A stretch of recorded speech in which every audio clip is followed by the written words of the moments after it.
On Christmas Eve at my son's house, I'd just set down a tray of homemade cookies when my daughter-in-law yanked it away and shoved a pair of rubber gloves into my hands. "Stop making a fuss. Guests are coming soon. Go scrub the dishes and don't embarrass me." She even smirked to her friend. "My mother-in-law only belongs at the sink."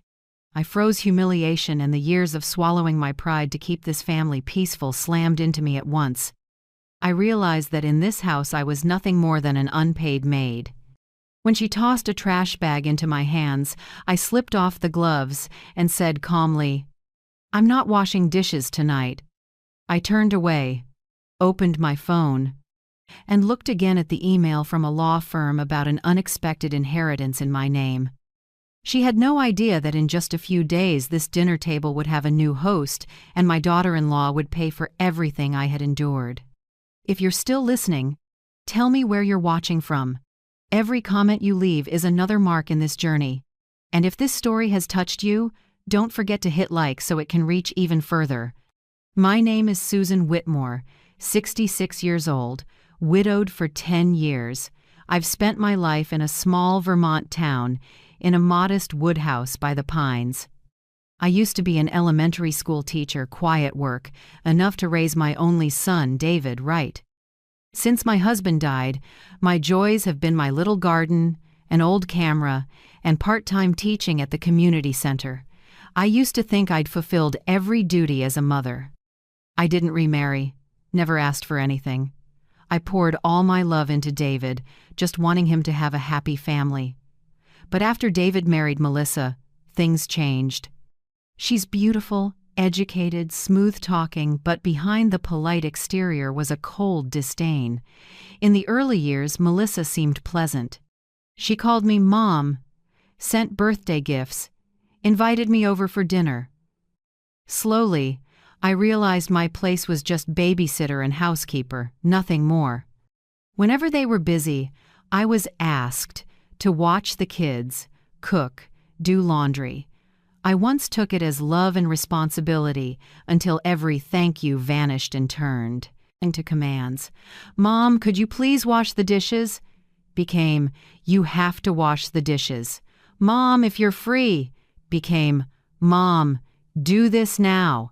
And David, my son, stayed silent. He isn't cruel, just weak. His eyes said he knew his wife was out of line, but he didn't have the courage to face it.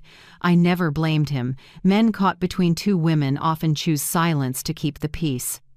But that silence made me smaller and smaller. That winter I baked gingerbread cookies by hand, a family tradition since David was little.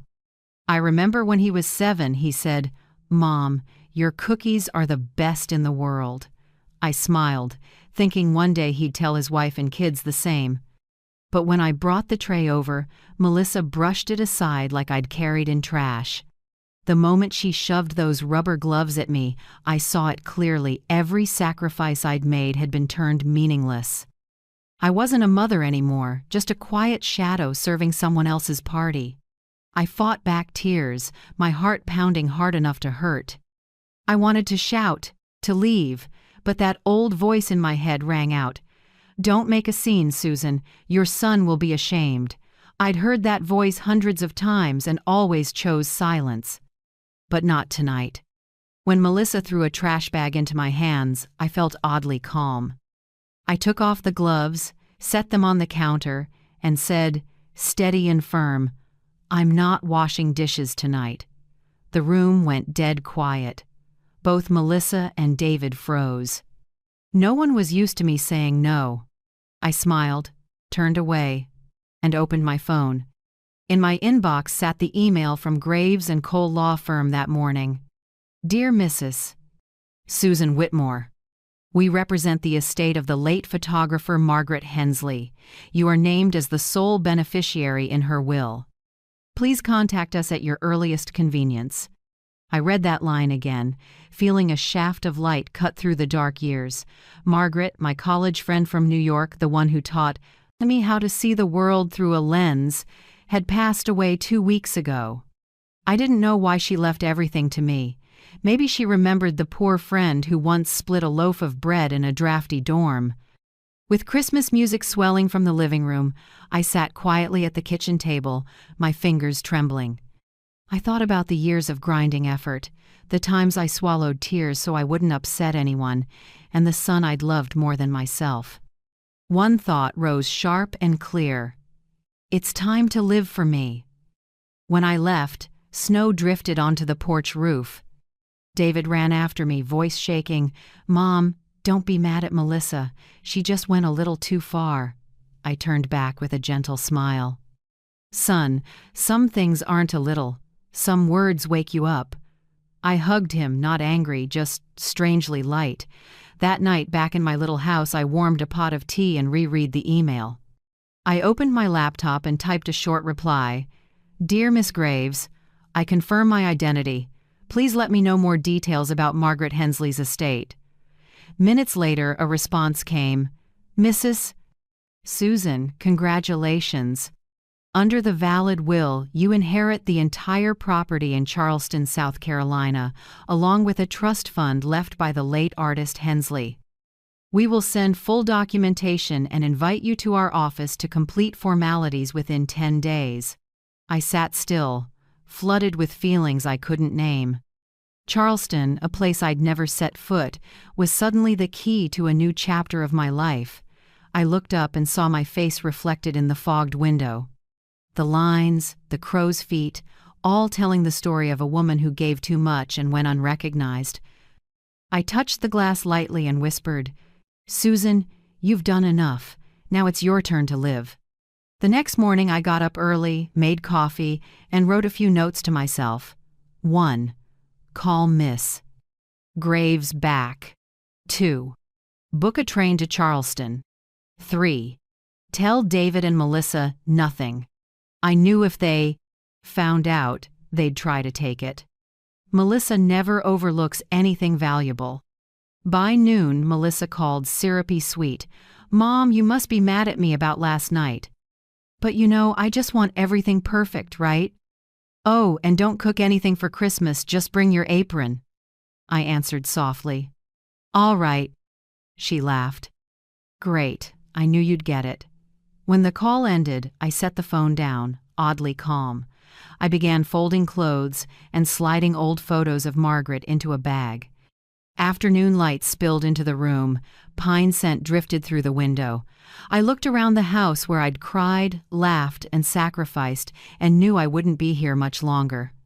That night I stood before the mirror and smoothed my silver hair I hadn't properly brushed in ages. In the warm light, my face looked tired yet proud. I whispered, like a vow to myself, "Now it's my turn to set the table." And I knew that in just a few days, the balance of power in my family and in my life would flip for good.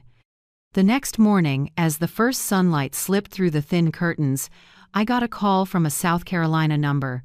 A woman's voice, gentle but firm, came through. "Is this Susan Whitmore?" "I'm Eleanor Graves, the attorney for the estate of the late photographer Margaret Hensley. First, please accept my condolences." My heart skipped a beat. That name, Margaret, brought an old era back to life. I answered softly, "Yes, I was her friend a long time ago." "I'm glad to hear that," Miss Graves continued. "You are named as the sole legal heir in the will. Miss Hensley's historic home in Charleston, along with the entire photography collection, antiques, and a trust valued at $8 million, will be transferred to you within 60 days.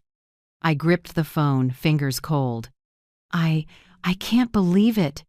Could there be a mistake?"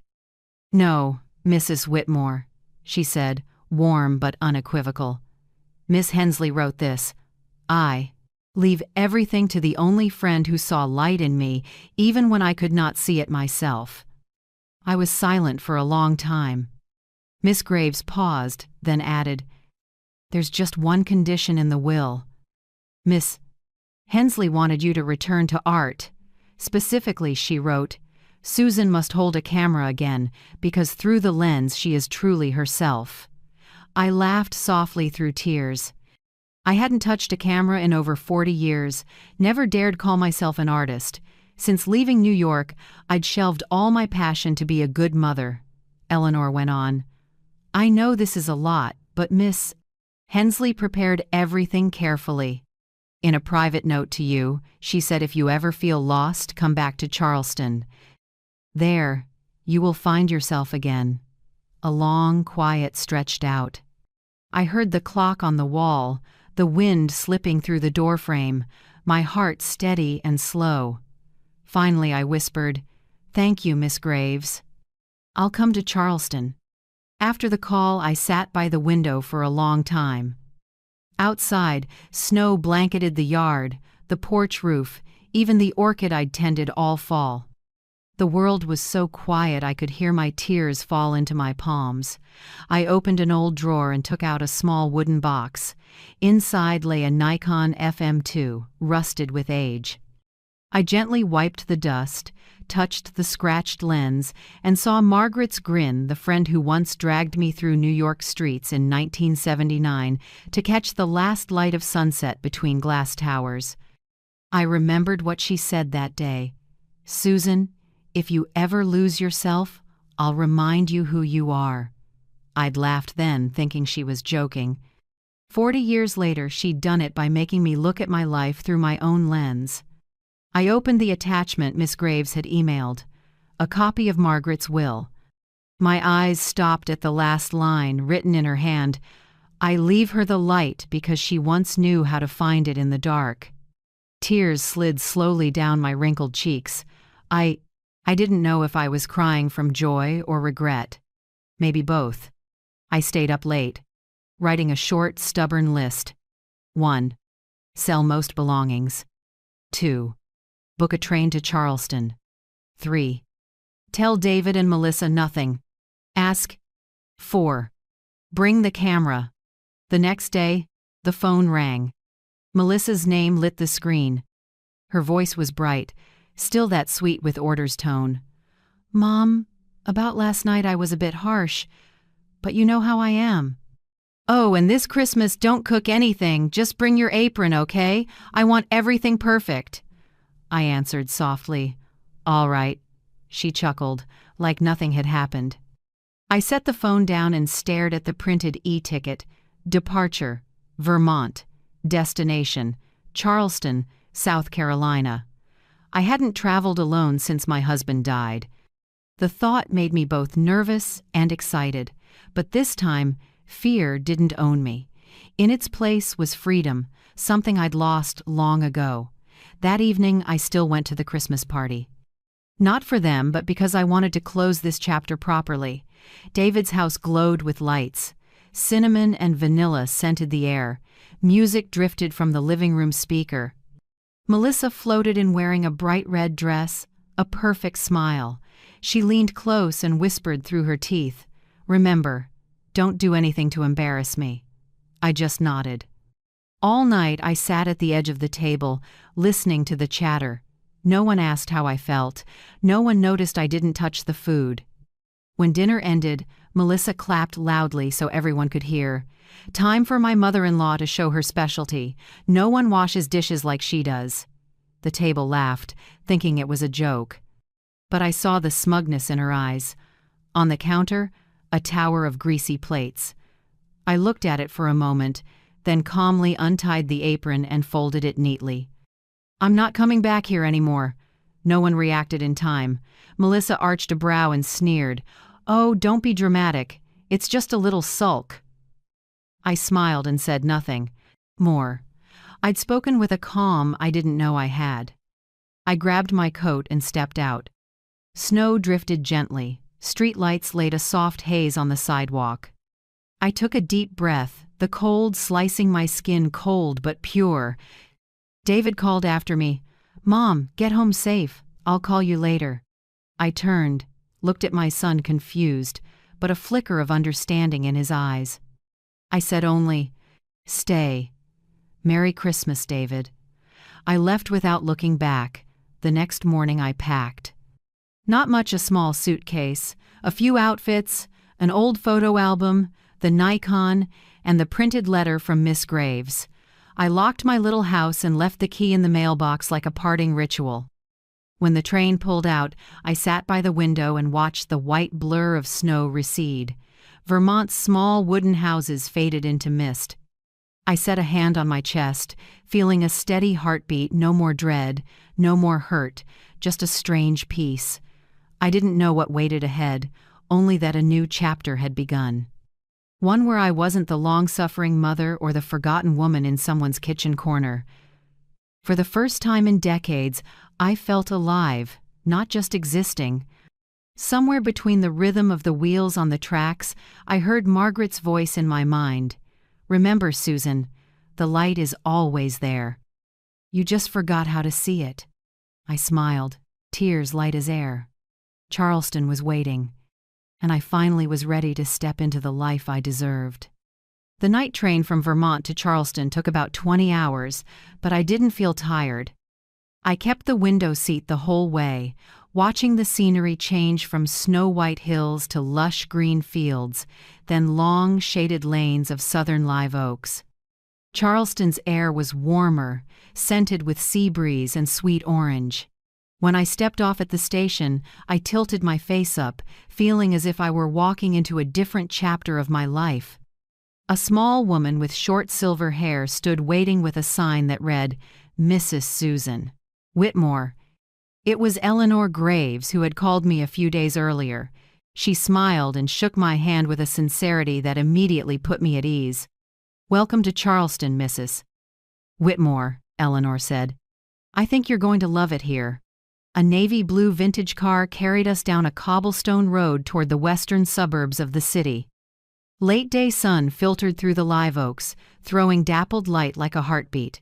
When the car turned through an old iron gate flecked with moss, I held my breath. In front of me stood an old red brick house, 3 stories tall, with a gray tile roof, high ceilings, and wide windows dressed in fluttering white curtains. On both sides were rows of white marble columns and a lush garden bursting with blooming orange trees.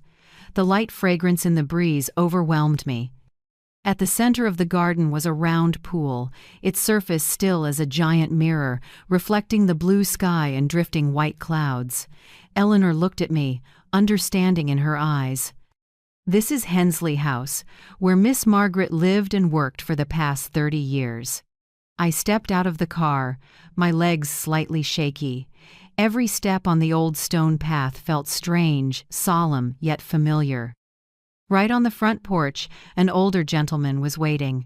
Tall and slender, with snow-white hair and a face deeply lined but kind-eyed, he wore a gray suit and white gloves and bowed to me. "Good day, ma'am. I'm Harold, the house manager at Hensley House. I served Miss Margaret for more than 30 years. She often said that one day the true owner of this home would return. Today, I believe that has come true." I smiled, moved, and shook his hand. "Thank you, Harold." I don't know what to say." He nodded gently. "You don't need to say anything, ma'am. This house has waited long enough." Eleanor led me into the main hall. Light from the tall windows poured onto the old mosaic floor, breaking into warm golden bands. The scent of wood, oil paint, and orange blossoms blended into something comforting. The living room walls were covered with black and white photographs, each with its own style, delicate light, sharp composition. But when I looked closer, my heart stopped. Among them were dozens of photos of me when I was young, me laughing by a camera, me sitting at a gallery opening, me tilting my head to study a framed print. My hand trembled as I touched the glass. "Margaret." Her name slipped out like a prayer. Behind me, Eleanor spoke softly. "She kept every photograph of you, from when you two were in New York. Many were shot by her, some were press photos she collected. Margaret used to say, 'If Susan forgets her own light, I'll keep it for her.'" I turned away, wiping my eyes. Memories flooded back like a burst dam. Days we shot together in the old Manhattan markets, laughed over ruined rolls, sat on rooftops eating cheap pizza and talking about a joint exhibition. Then I left marriage, a child, choosing a safe life. Margaret kept going, kept creating, kept shining. "Miss Hensley left you a private letter," Eleanor said, handing me a sealed envelope. I opened it. Inside was the familiar hand, graceful and clear. Dear Susan, you've forgotten your own light. Find it here in every wall, every breeze, every ray of morning sun through the windows. I'm leaving you not only property, but a chance to remember the person who inspired me most. If you ever put the camera down, the world loses a beautiful perspective. Now, pick it up again. M. I sank into a chair, rereading the last line until the words blurred. A mix of loss and gratitude settled into every breath. Harold brought over a cup of Earl Grey and set it down lightly. He sat and said slowly, "Miss Margaret spoke of you often. Every spring she'd say, 'If Susan never comes to claim it, this house will be nothing but an empty frame.' I looked around every object, every photo, every photograph. Curtains seemed to tell a story about my friend who was gone. I walked the hallway. Each room was meticulously kept. The reading room held hundreds of art books. The gallery was full of frames and negatives. In Margaret's studio, light slanted through a large pane, falling across a wooden desk where an old Leica still rested. Beside it was another frame, a photo of two young women, arms around each other, laughing in a park, me and her.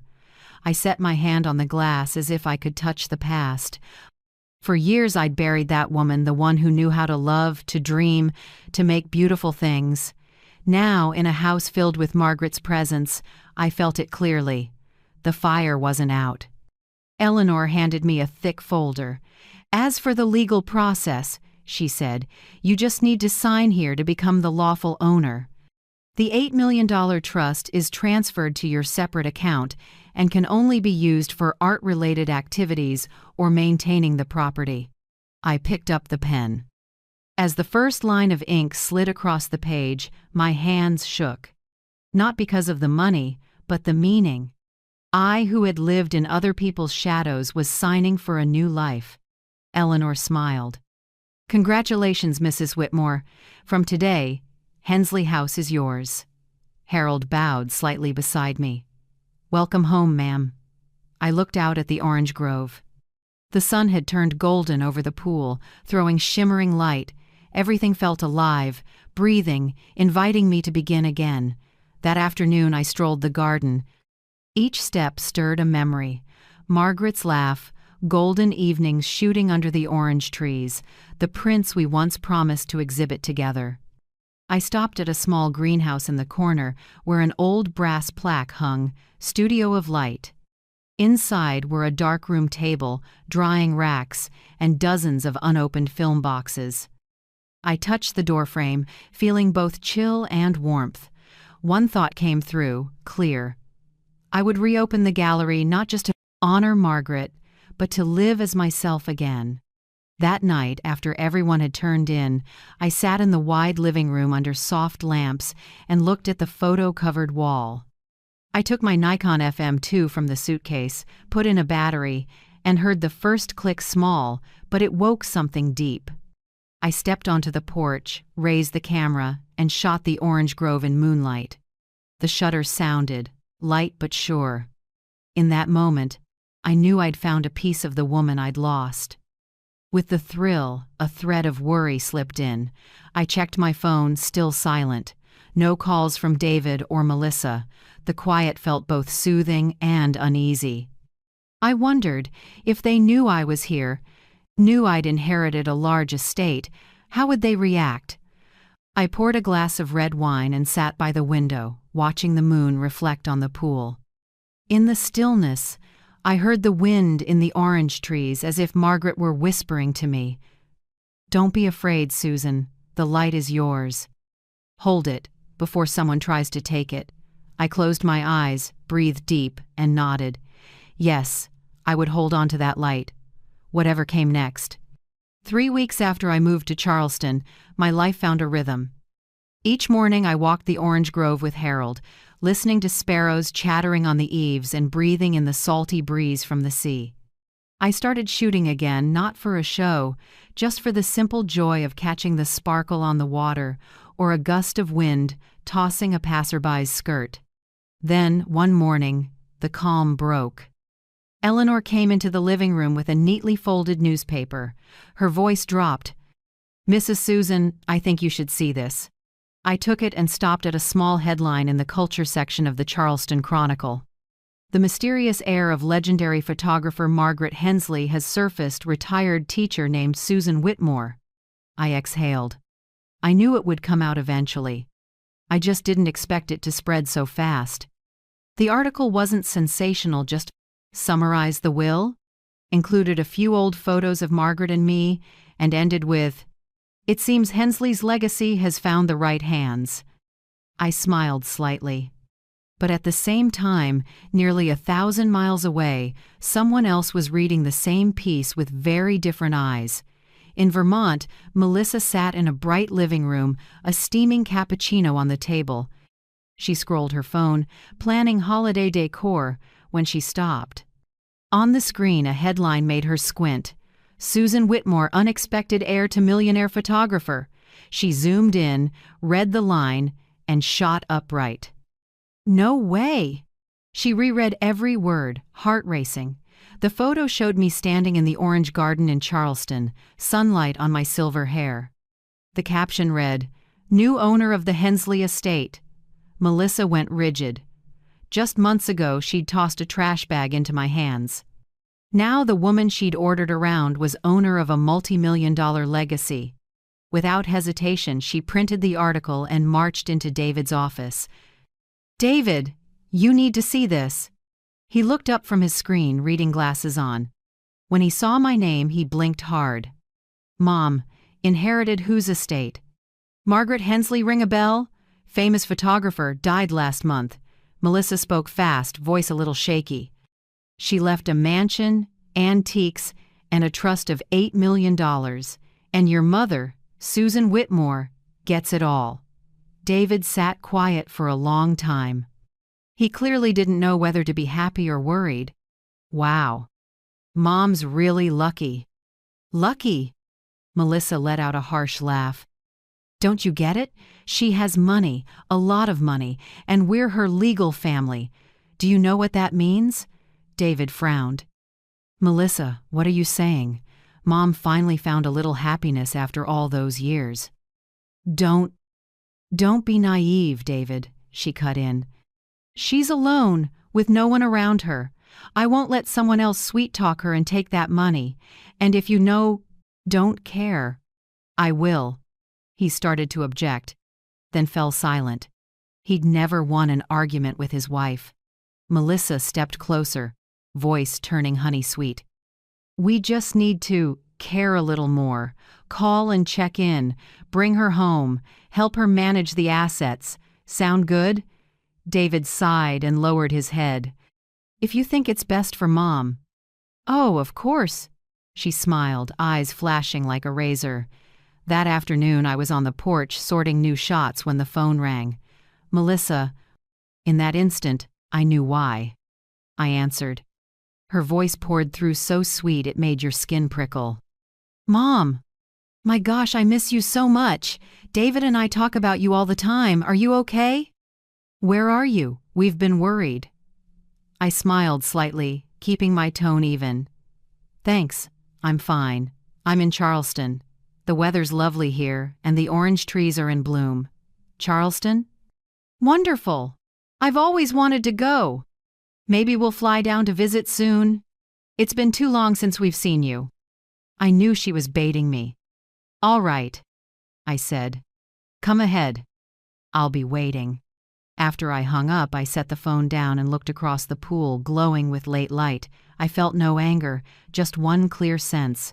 The game was about to begin. A week later, a white SUV stopped at the gate of Hensley House. Melissa stepped out in a light linen dress, makeup soft, smile bright. David followed, looking awkward. I went to meet them. Melissa spread her arms and hugged me like that Christmas Eve had never happened. "Mom, this home is gorgeous. I'm truly happy for you. I'm sorry for being rude. I've thought a lot." I hugged back, catching the faint trace of expensive perfume. It's all right, Melissa. It's over. She stepped back, her eyes flicking fast from the engraved silver bowl on the table to the oil painting on the wall. I knew that look. Greedy, calculating, eager. Eleanor was there too, greeted them politely, then slipped back to her small office at the end of the hall. Before she left, she gave me a small nod, like a quiet reminder. Watch. I showed them around. Melissa wouldn't stop gushing. Oh my God, this room is so elegant. Do you know what this silver set is worth? And that photo must be a famous artist? I smiled. They were Margaret's keepsakes. I'm not planning to touch anything yet. That's wonderful, she said, eyes fixed on the large framed photo in the center, a picture of me and Margaret. She must have loved you very much, I said, more than you think. At dinner, Melissa chatted as if we'd never had a problem. She talked about work, travel plans, and now and then told me I looked so much younger. David sat quietly, saying almost nothing. I looked at my son and felt my heart dip. He was still the same, silent in the middle of every war. After the meal, Melissa offered, "Mom, how about we help reorganize this place? I've got real estate experience. I can manage it for you so it's easier." I set down my wine glass. Light, but clear. "Thank you, but I prefer to handle it myself. At my age, work makes me feel alive." Disappointment flashed across her face, quickly replaced by sweetness. "Of course, Mom. I only want to help." That night, after they went up to their rooms, I stayed in the living room, opened my small notebook, and wrote a few lines. February 17th. Melissa arrived with David. Smile still perfect, but the eyes are different. Clear now they came to hunt, not to visit. I closed the notebook and set it beside the steaming teacup. Harold came in and asked gently, "Are you all right, Mrs. Susan?" "I'm fine," I said. "I'm just watching." He nodded. People often reveal their true hearts when they see what they want. I looked out at the garden where moonlight poured onto the shimmering pool. "I know," I whispered. "And this time, I won't let anyone take what's mine." The next morning, as I walked them to the gate, Eleanor arrived with a few papers I needed to sign. After they left, she looked at me, serious. "Mrs. Susan, I've practiced law for more than 20 years, and I've learned one thing. People are only sincere when they need nothing from you. From here on, be careful." I smiled, but a small chill passed through me. She was right, because in Melissa's eyes as she stepped into the car, I'd already seen it. There was a storm on the way. 3 days after David and Melissa left Charleston, the house was quiet again, but I knew this peace was only temporary. I'd seen it in Melissa's eyes at the gate, the look of someone calculating. I was right. Not even a week later, the phone rang. This time it was David. My son's voice was awkward, a little tense. "Hi, Mom, how are you? Melissa's been worried about you lately. She says, you're living there alone with a lot of assets, and it might not be safe. Maybe you should consider moving everything into a shared family fund so we can help manage it for you." I smiled slightly. "A shared family fund?" I emphasized each word. "Can you be more specific?" David cleared his throat. "I mean, we combine your assets with my account so it's easier to track. I'll make sure everything's transparent so no one can take advantage." In the background, I caught Melissa's voice cutting in. "You know, at your age, it's easy for bad people to scam you. I just want to help." I leaned back in my chair, keeping my tone light. "You two are very thoughtful. Let me think it over, all right? I'll talk to Attorney Eleanor to see what the process looks like." The moment I said Eleanor's name, Melissa went silent. I could picture her face, a forced smile and a frown trying to hide disappointment. "Of course, talk to your lawyer," David said quickly, lowering his voice. "We just want you to feel secure." "Mm-hmm," I answered, softly. "I know, son." I hung up and let my eyes drift to the garden pool. The surface was calm, but I knew there was an undercurrent moving below. I told Eleanor everything. She wasn't surprised, just knit her brows. Move assets into a shared family fund, huh? A classic move, still effective if the mark believes. I gave a small laugh. Luckily, I'm not as trusting as I used to be. We won't stop them, Eleanor said. On the contrary, let them think you're considering it. I want everything recorded. If they intend to seize assets, we need proof. We mapped out a plan in minutes, simple, clean. I'd pretend to agree and ask Melissa to draft a trial power of attorney for my attorney to review. In reality, that document would be a test, a small trap from Eleanor to see what Melissa tried to slip in. 2 days later, Melissa showed up in Charleston, all goodwill and smiles. She carried a thick stack of papers, beaming.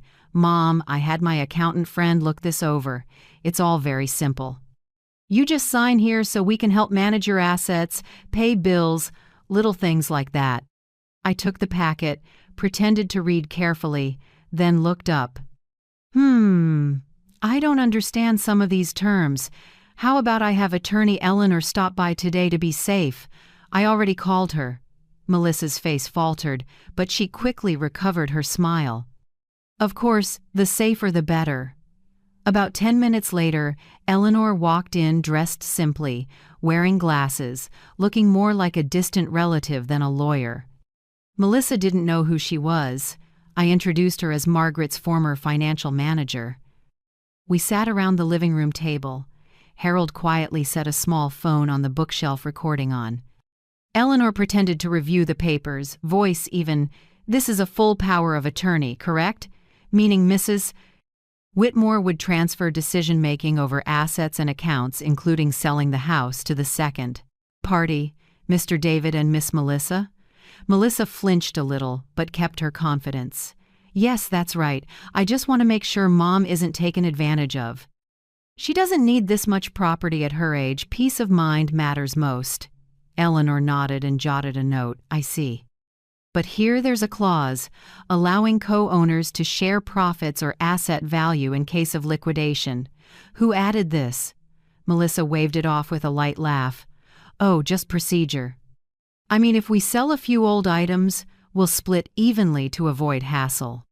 Eleanor glanced at me, her eyes saying, "That's enough." I set the packet down and gave a faint smile. Very thoughtful. "Melissa, but I don't think I'm ready to sign anything today. Let me review it more." Melissa kept smiling, but her hand clenched. "Of course, Mom. I just want you to know we're always thinking of you." After they left, Eleanor turned to me, voice firm. "We have enough." She spelled it out: split shares, sell prints. They're plotting to seize assets. I exhaled, feeling like I'd just finished a long performance. "I doubt she'll stop here." Eleanor shrugged. "No. But now we know who they are." From that day on, I barely heard from David or Melissa. I needed time to think, to cut away the kind of feelings that make me weak. Every morning I brewed tea and sat on the porch watching the still water of the pool, but deep down I knew this calm was a thin shell before the storm. A week later, Harold came in, face grave. "Mrs. Susan, I just heard something troubling." I set my cup down and looked at him. "Go ahead, Harold." "Miss Melissa just called someone named Clara. An accountant, seems like a close friend. I overheard on the landline. They're discussing evaluating your legal capacity. Clara said she'll arrange for a psychologist to meet you to determine whether you're competent to sign legal documents." I was quiet for a moment, then let out a small laugh. "Ah, so they plan to declare me incompetent and automatically take guardianship, right?" Harold nodded. "I'm afraid so. They want you to appear impaired so a court will grant them control of your assets." I leaned back. No anger, just a chill. "How strange," I said slowly. "Do they think I'm so foolish I don't understand the law? Or that age equals dementia?" Harold looked worried. "Do you want me to call Eleanor now?" I shook my head. "No. Let them try. If they want to test my memory," I paused, a faint wry smile, "I'll show them who's really losing theirs. Sometimes I think the deepest pain doesn't come from strangers, but from family. If you were me when you discovered your daughter-in-law planned to declare you incompetent to take your assets, what would you do? Leave a few thoughts below, because sometimes your story helps someone out there find their courage again. That night I sat in Margaret's library, warm lamplight spilling over stacks of old books. I opened my notebook and wrote down every detail: Melissa's call, the contract, the words she used. I was no longer the woman who bowed her head in that Christmas kitchen. I was the owner of this house and of this story. I brushed my fingers over the camera on the desk, pausing on the lens. In the mirror, the lamp's reflection lit my eyes, the look of someone ready to strike back. Outside, the wind stirred through the orange trees. I smiled and murmured to myself, "Melissa, if you think this is your winning game, you don't know me." And that night, I began planning my next move, a move I knew would make them think twice before ever underestimating a mother again. I've always believed the sweetest revenge is to live well and let people expose their own greed. After hearing Harold describe their plan to test my sanity, I didn't get angry or afraid. I felt a cool clarity spread through me. I knew it was time to counter. The next morning I went to Eleanor's office. Early sun slanted through the big glass window, glinting off a thick file on the desk. She looked up and smiled. "I take it you're ready." I nodded. "They want to prove I'm incompetent? Fine. Then let me show them just how competent I am." Eleanor slid a new packet toward me, her tone steady and sure. "We'll draft a new will. You retain full control of the Hensley estate, but we add a special protection clause.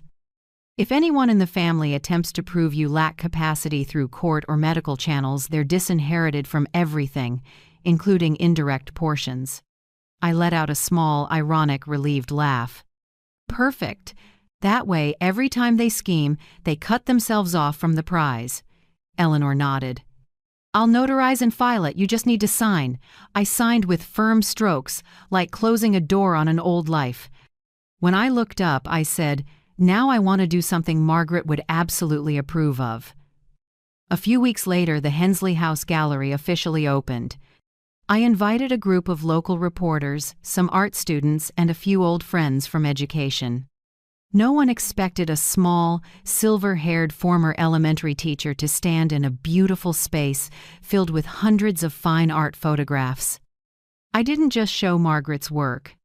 I interwove my own images from across my life: New York in my youth, Vermont's nature, and finally a new series I titled Light Doesn't Die. When I gave the opening remarks, my voice trembled slightly but held steady.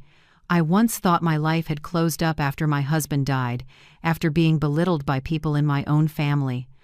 Then I realized, light never disappears, it just waits for us to open our eyes. Margaret gave me this house, but really, she gave me back my own light. The room was silent, then filled with long applause.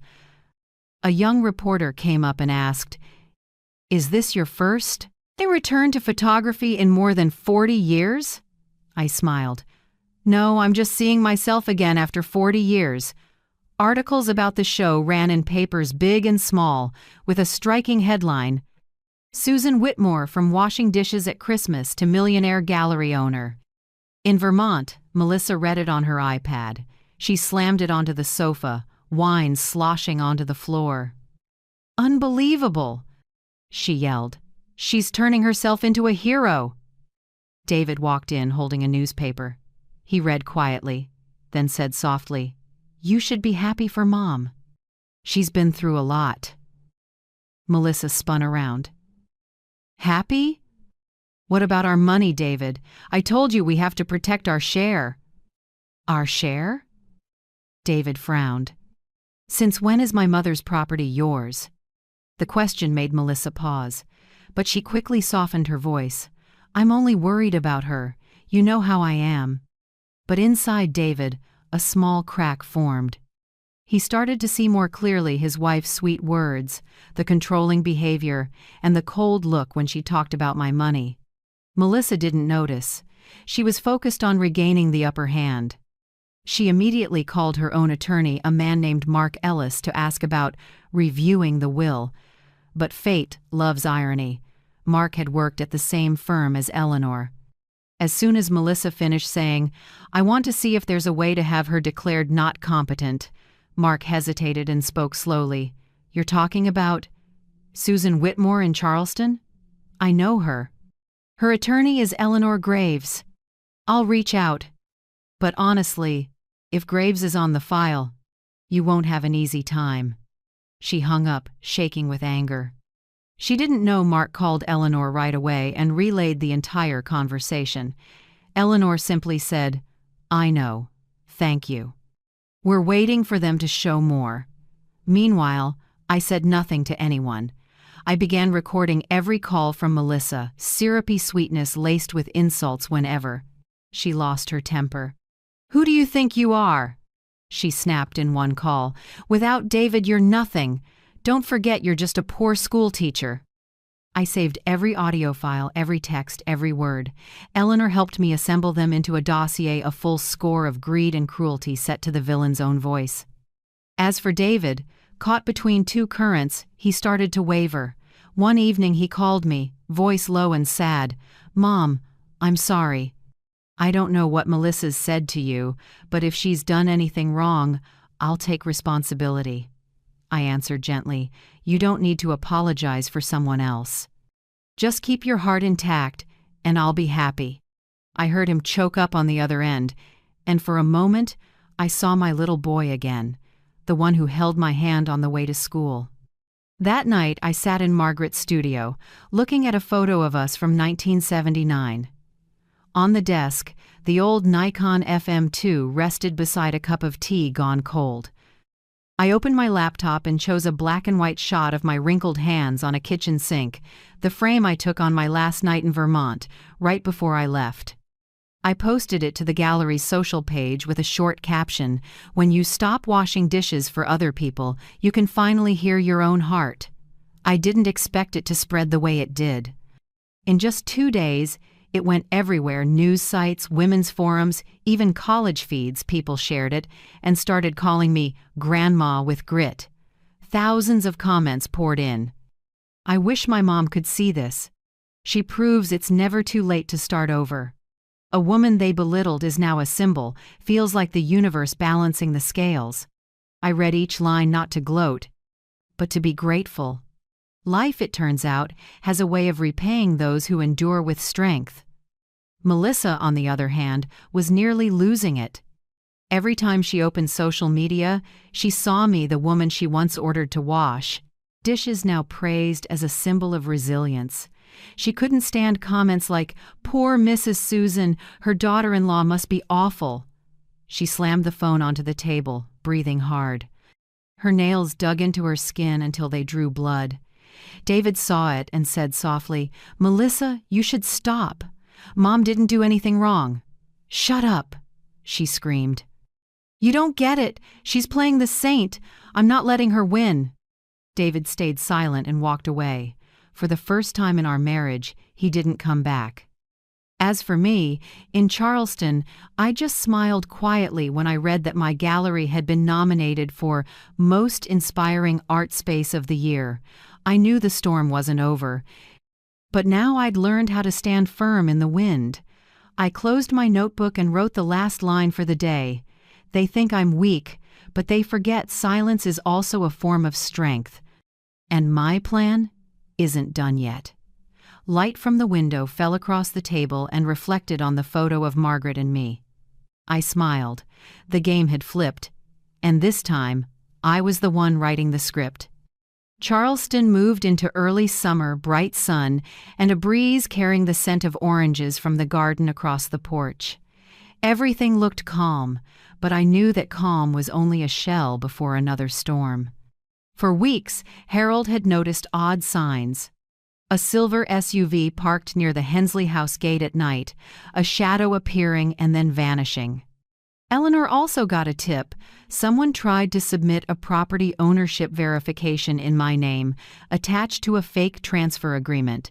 She called me as soon as she heard, "Mrs. Susan, I think they're testing our reaction. Looks like Melissa and her accountant friend forged transfer papers using a scanned signature from old files. I was quiet a few seconds. My voice stayed steady. I know. I'm just waiting to see how far they're willing to go. That day, I tried to live like nothing was happening. I kept shooting, chatted with gallery visitors, and smiled when they called me Grandma with grit. But inside, I was ready. Eleanor and Harold helped me set up a security camera system around the house, infrared motion sensors that sent alerts straight to my phone. Everything was discreet. Are you sure you want to do it this way? Harold asked. I don't want to, Harold, I said softly, but I need to. Only when the truth is exposed will they stop lying to themselves. That night, there was no moon, just streetlights washing the stone path at the gate. I sat in the study, looking at the photos Margaret took of me years ago. In my head, Eleanor's voice echoed, "If they step through this door, it means they're stepping into their own crime." Close to midnight, Harold knocked gently. "Mrs. Susan," he whispered. The system just flagged movement in the back garden. I stood and grabbed my phone. On the screen were two figures, a man and a woman quietly opening the back door. I knew them instantly, Melissa and David. David staggered. He'd been drinking. Melissa carried a large bag, her flashlight skimming the walls like she was searching for something. Watching it, my heart felt heavy. She really dared, Harold murmured. I motioned for silence. Let them think they're still safe. Downstairs, Melissa hissed. The seal has to be in the safe. Open it, hurry, before she wakes up. David shook his head, voice shaking. Melissa, I'm not sure about this. Mom doesn't deserve this. Don't go soft, she snapped, squeezing his arm. What do you think? She's squatting in this house that should be ours. If we get the seal, we can legitimize the transfer. She bent over the safe and punched in the code, a number I deliberately left almost correct, but off by the final digit. When it didn't open, Melissa slammed her hand against the steel. Damn it, that old woman changed the code. David stepped back, raking his kind hair. I'm done, Melissa, let's go. No, you have to help me. Their argument echoed in the stillness. Then beep. The alarm lit up, red lights flashing. From the security room, Harold triggered the siren, and it roared through the house. David froze, the alcohol seeming to evaporate. He turned to Melissa, panicked. My God, what have you done? Shut up! Melissa shouted, fumbling to kill the alarm and failing. Don't just stand there, help me hide the paperwork. No, I can't. Right then, every light in the house snapped on. From the second-floor stairs I walked down, my shadow stretching long across the wood floor. My voice carried calm and cold. You don't need to look anymore. I already expected this. Melissa spun around, face drained. What are you doing here? I live here, Melissa, I said slowly. The real question is, what are you doing here at midnight with fake documents and a drunk husband in tow? David dropped the bag, head bowed. Mom, I'm sorry. Melissa backed up, stammering. No, it's not my fault. It's his. He made me do it. He said we needed money to pay debts. Really? I tilted my head, eyes like steel. I'm sure the police will be very interested in that explanation. Sirens wailed at the gate. Harold had called Eleanor, and she'd contacted the police while bringing the full file, copies of the forged agreement, the audio recordings, and the fresh security video. When the officers entered, Melissa was still in shock.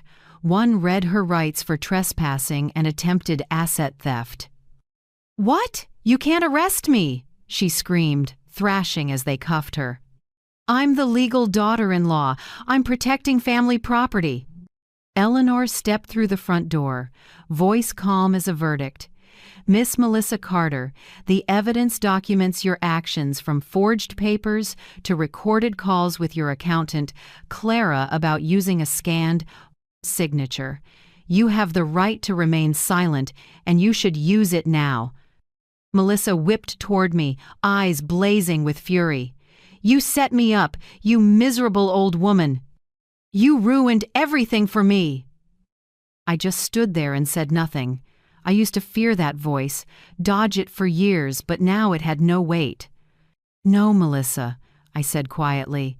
"I didn't ruin anything. I just stopped letting you step on me." 2 officers led her away.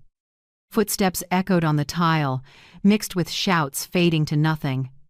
When the door closed, there was only silence and David's ragged breathing.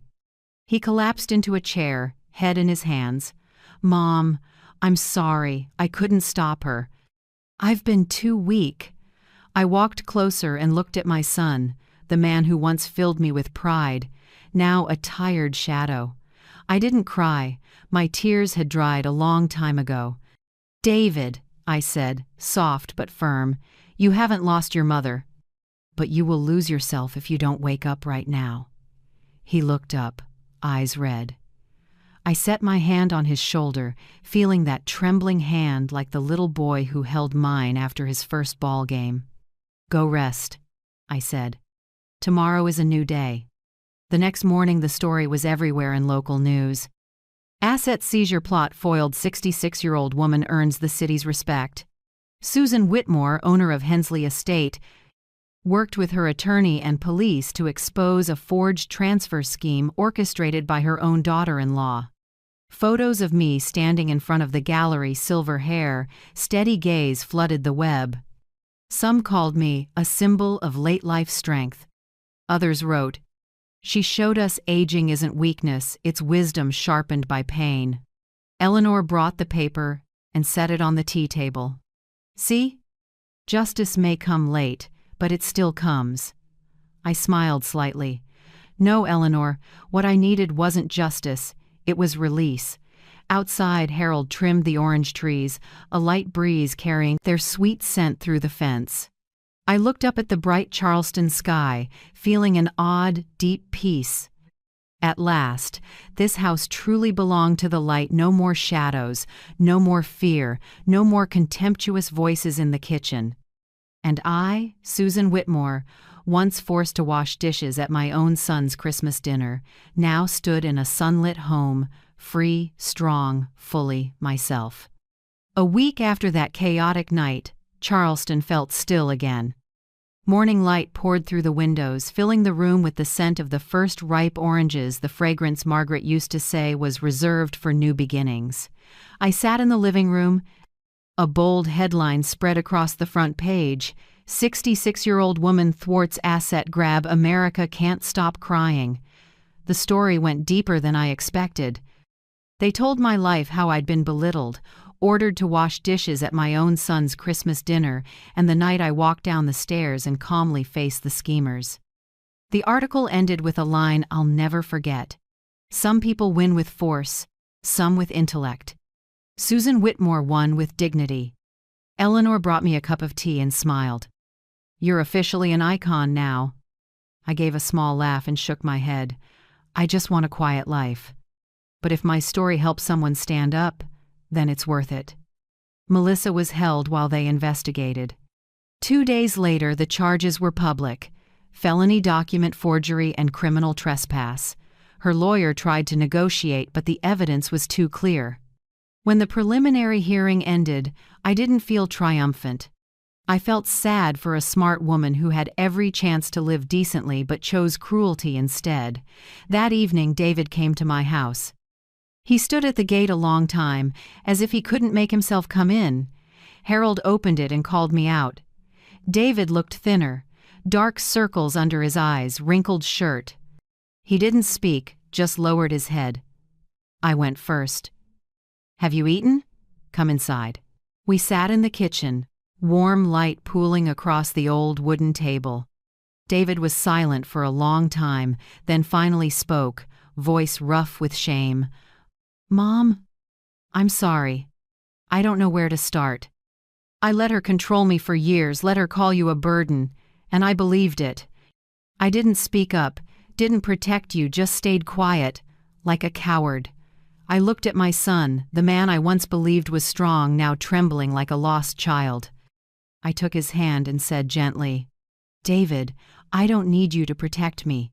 What I need is for you not to lose yourself." He looked up, eyes wet. "I already have, Mom. I've lost my marriage, and I've lost faith in myself." "No, you just need to start over," I said. "Sometimes we have to lose everything to see who we really are." He nodded, choking up. "I filed for divorce. I can't live in someone else's shadow anymore." I stayed quiet. I knew saying those words took courage. I stood, opened a drawer, and took out an old photo. In it, David at 8 sat on our porch steps, eyes bright as he held a toy camera I'd given him. I placed it in his hands and said, "Back then, you looked at the world with clear eyes. Get those eyes back, son. Not to make me happy, but to set yourself free." David pressed the photo to his chest, letting the tears fall without hiding them. In the days that followed, he moved into the guest house behind the gallery. He started helping Harold in the garden, then helped me prepare the next exhibit. They worked quietly, the air warm and easy like when David was a boy. One afternoon, I saw him wiping a frame, sunlight making his face look peaceful. I walked over and put a hand on his shoulder. He turned and smiled, truly smiled. "I haven't felt alive in a long time, Mom." I smiled back. "Good. I don't need a perfect son. I just need the real you."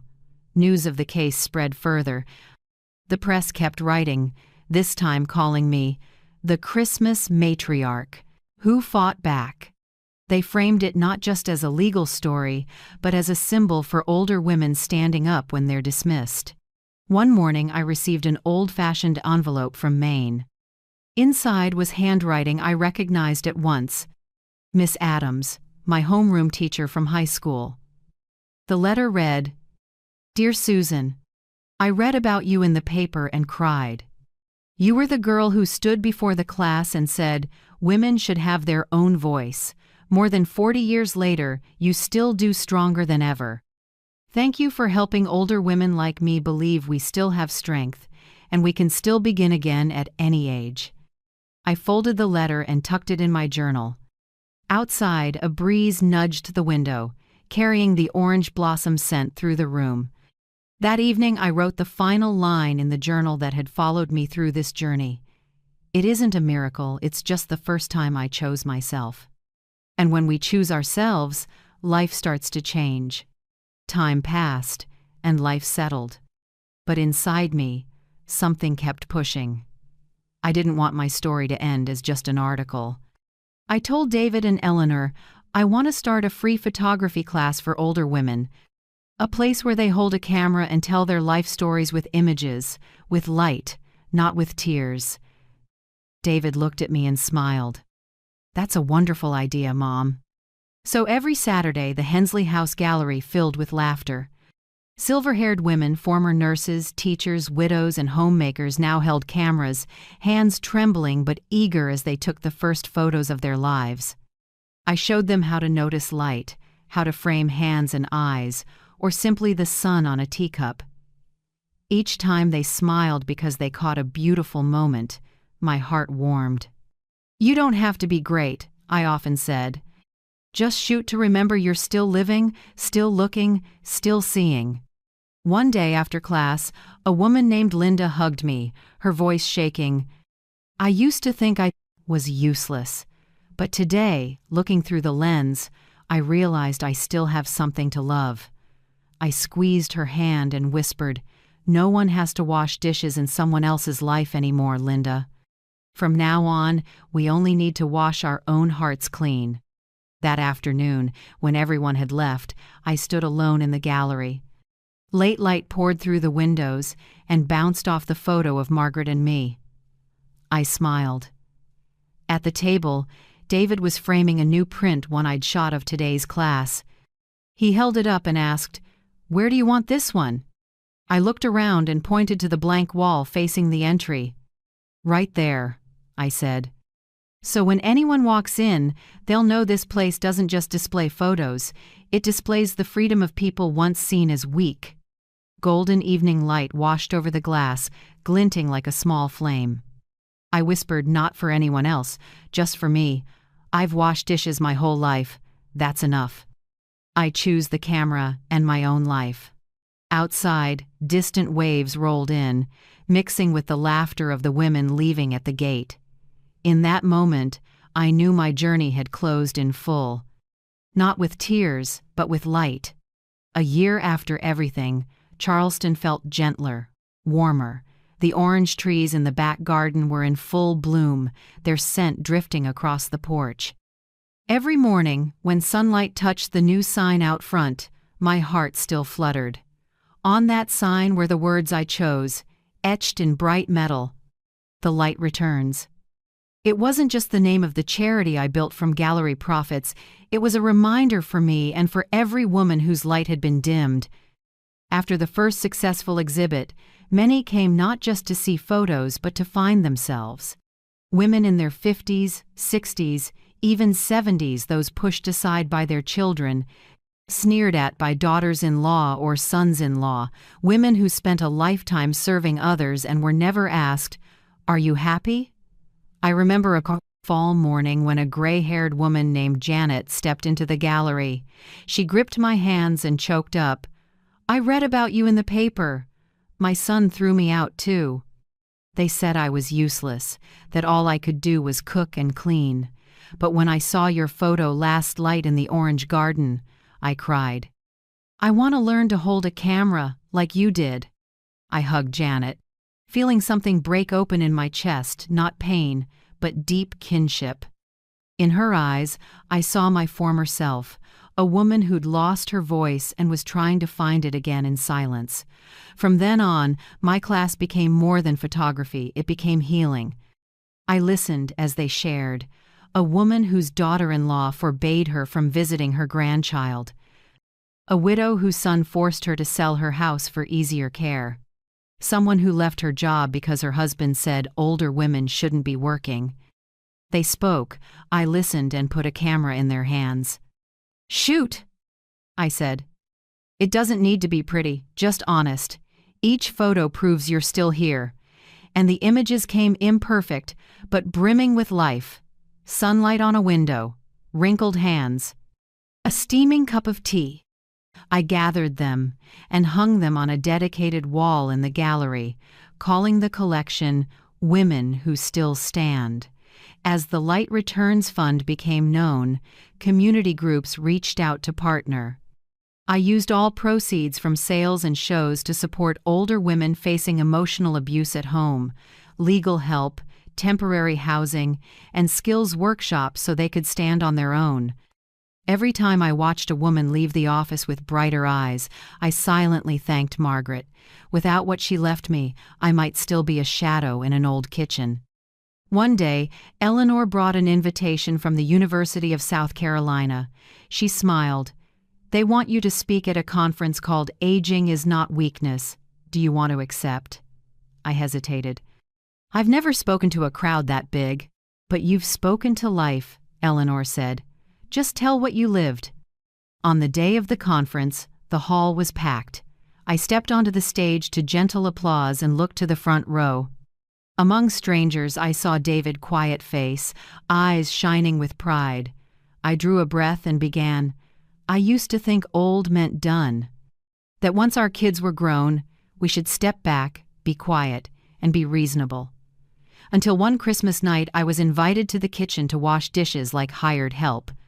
That was when I realized I'd been washing dishes my whole life, not just in kitchens, but in relationships that made me small. The room went still. I told them how I stood up not with rage, but with dignity and clarity. I spoke of Margaret, the inheritance, relearning the camera, and seeing myself again. That night, I said, voice catching, I didn't just stop washing dishes. I rinsed off my old life fear and the words that made me believe I was weak. When the water ran clear, I saw my real face, a woman who still had strength. I paused. In the warm light, I saw David bow his head as tears slid down his cheeks. For the first time, telling it didn't hurt, it felt light. I closed with a line I believe everyone needs. You don't need to be young again, you just need to remember how strong you've been. The hall erupted in applause that wouldn't end. People stood. Many wiped tears, Many smiled. Many hugged me afterward. A reporter asked, "Do you think you're an inspiration?" I shook my head. "I'm just a person who dared to say enough. The women who stood up with me, they're the real miracle." The next day, social media filled with photos of the event. One shot of me on stage, light across my face, spread everywhere. Under it, people wrote, "Grandma with Grit is back, and this time she's bringing a whole generation of women who refuse silence." I didn't read every comment, but one made me stop. "Thank you, Susan. I was forced to wash dishes in my own home, too. Tonight I'm setting the apron down." I smiled softly, tears brimming but warm inside. Out in the garden, late sun poured over the orange trees and lit the light returns sign. I stepped onto the porch and drew a long breath. Inside the gallery, David was hanging new prints, and my women were prepping the next show, Those Who Still Stand, Part 2. I looked up at the rosy sky, and a whisper rose in me. Margaret. The light really did come back. And for the first time in years, I didn't just see light through a lens, I felt it in my own heart. A year passed faster than I expected. Christmas wrapped Charleston in gold lamps glowing on old brick. Smoke curling from chimneys in the chill. From the gallery windows, I watched the stone street where people in red sweaters held hands, and realized I was smiling. A year ago, I was trembling in a kitchen, ordered around with laughter at my expense. Today, I stood in my own home, the one Margaret left me where the light had returned. The Light Returns is now a beloved stop in the city. Photos of older women smiling, light resting on lined faces, have spread across magazines. But what I'm proudest of isn't the attention, it's the people who stepped out of their own shadows. Whenever I walk the gallery and see images by Janet, by Linda, by dozens of women who once bowed their heads and now lift their chins, I silently thank fate.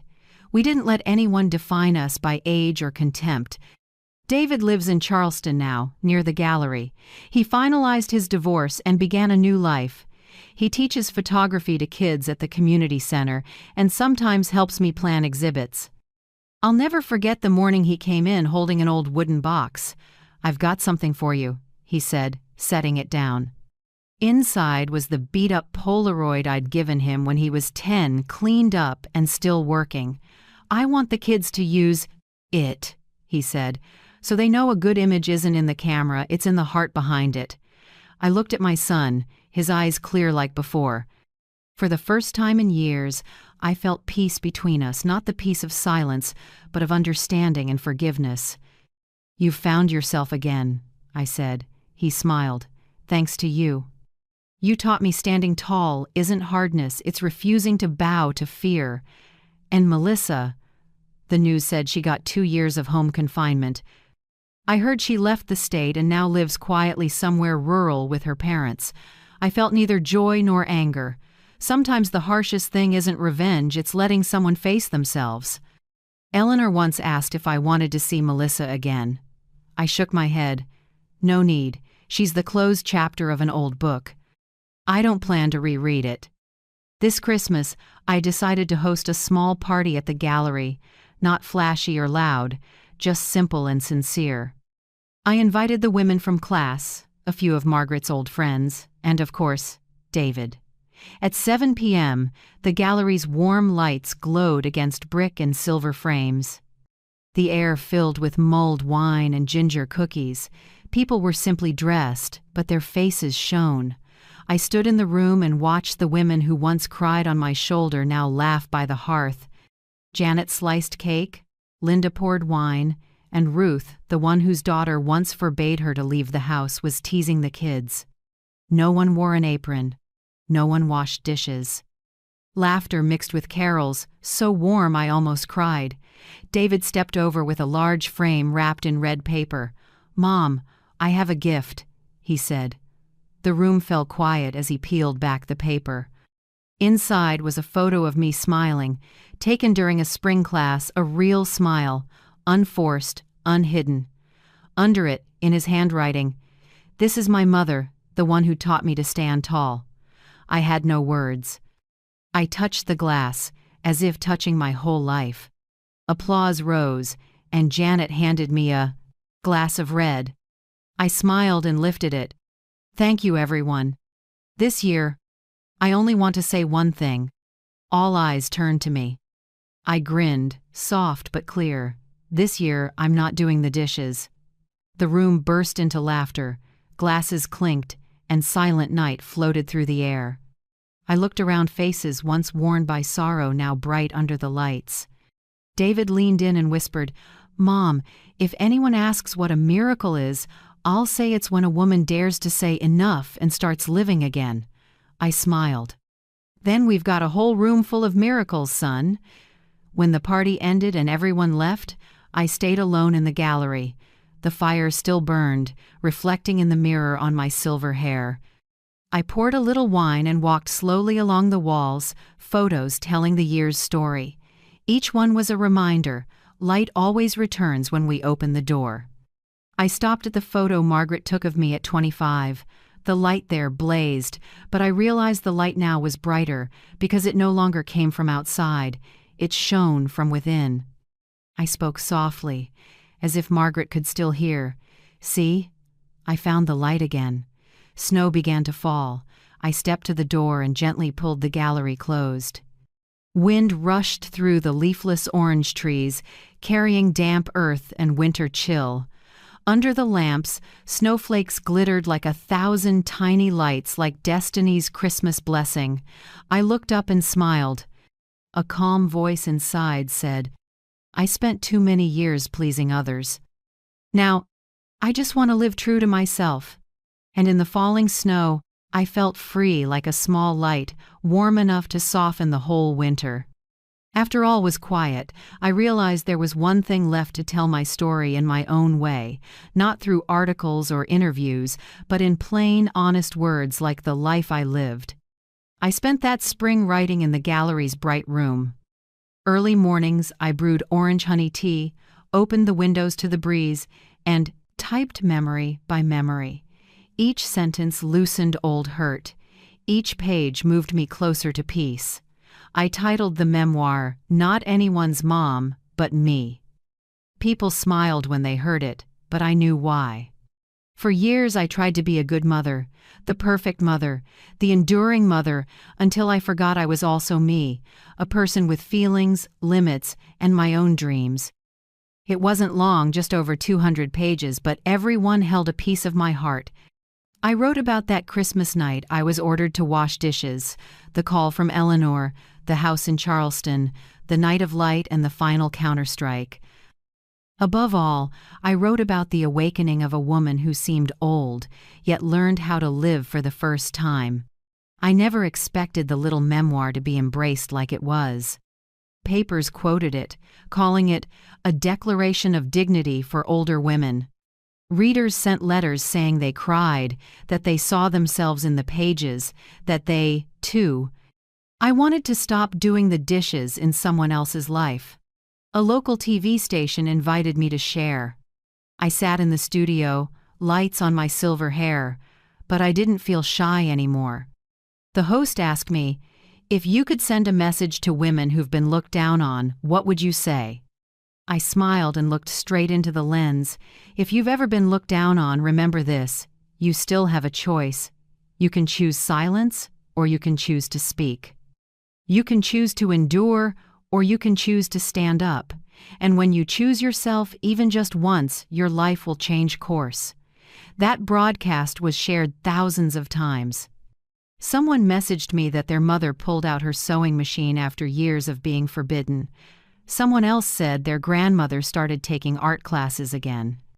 As for me, I just sat quietly on the porch, reading each message, letting happy tears fall. Now, every afternoon, I sit on the porch with my old camera in hand. I shoot sunsets, the orange grove, and women laughing in the sunlight. I still teach the photo class, still listen to their stories, and still believe everyone can find their light again if they're willing to open up. Sometimes David drops by with a latte. The two of us sit and watch the sky turn orange, saying nothing, just smiling. He says, I've never seen you this happy, I answer, because now I don't need to get back at anyone. I just need to live beautifully enough that they regret ever belittling me. The sunset washes over my hair, glinting through the lens so brightly I have to squint. I press the shutter. Click. A moment captured not of victory, but of freedom. That Christmas night, I unlocked the gallery door one last time and stepped outside. Light snow fell on the street, each flake sparkling under the warm lamps. I stood still, drew a deep breath of cold air, and felt every burden slide off. In my head, I heard Margaret's old words, "If one day you forget who you are, go find the light again." I smiled and whispered into the wind, "Margaret, I found it. And now, I'm going to help others find their light too." I went back inside and gently closed the door behind me, leaving the soft sound of falling snow and the glowing lights outside. My story ends here not with tears, not with anger, but with light, forgiveness, and freedom. Thank you for staying with me to the very end of this journey. I don't know where you're listening from, maybe Texas, New York, or the California coast, but I know one thing for sure. Somewhere near you, there's a mother, a grandmother, a woman who's been looked down on like I was. If you've seen their voices taken away, tell that story. Share it in the comments so I can read it, listen, and help you spread the strength of women who dare to say enough. And if my story made you smile, please like, subscribe, and keep walking with me and with other strong women as we bring light to quiet winters. I'm Susan Whitmore. And this is the first Christmas I'm truly free. You'll be in row 14, next to the service area, the coordinator droned, while my daughter-in-law smiled coldly. My family will lose face if your poverty shows. My son lowered his head and stayed silent. No defense, not a single kind look. In the glittering hall, over strings and clinking glasses, I, the groom's mother, was seated behind even the photographers. I tightened my grip on the champagne flute, hearing the glass tremble in my hand. 10 years a widow, 40 years raising a child, and all I was worth was a seat at the very end. I didn't cry. I lifted my chin and walked straight to the last row as if I were stepping over my life's worst humiliation. And when I sat down, a silver-haired man in a sleek black suit placed his hand over mine and whispered, "Let's pretend we came together." I turned, my heart stopping. He was the first love I thought I'd lost forever. They had no idea that from that moment on, the one getting pushed out of a seat today wouldn't be me. If you're still listening, tell me where you're watching from. Every comment you leave is another mark in this journey. And if this story has touched you, don't forget to hit like so it can reach even further. My name is Mabel Carter, 66, widowed for 3 years. I taught English at a public high school on Chicago's South Side for more than 40 years. I'm not wealthy, but I get by on my pension and the small house my husband and I owned. I thought I'd made peace with loneliness after my husband, Harold, died of lung cancer. But today, at my son's lavish wedding, I finally understood.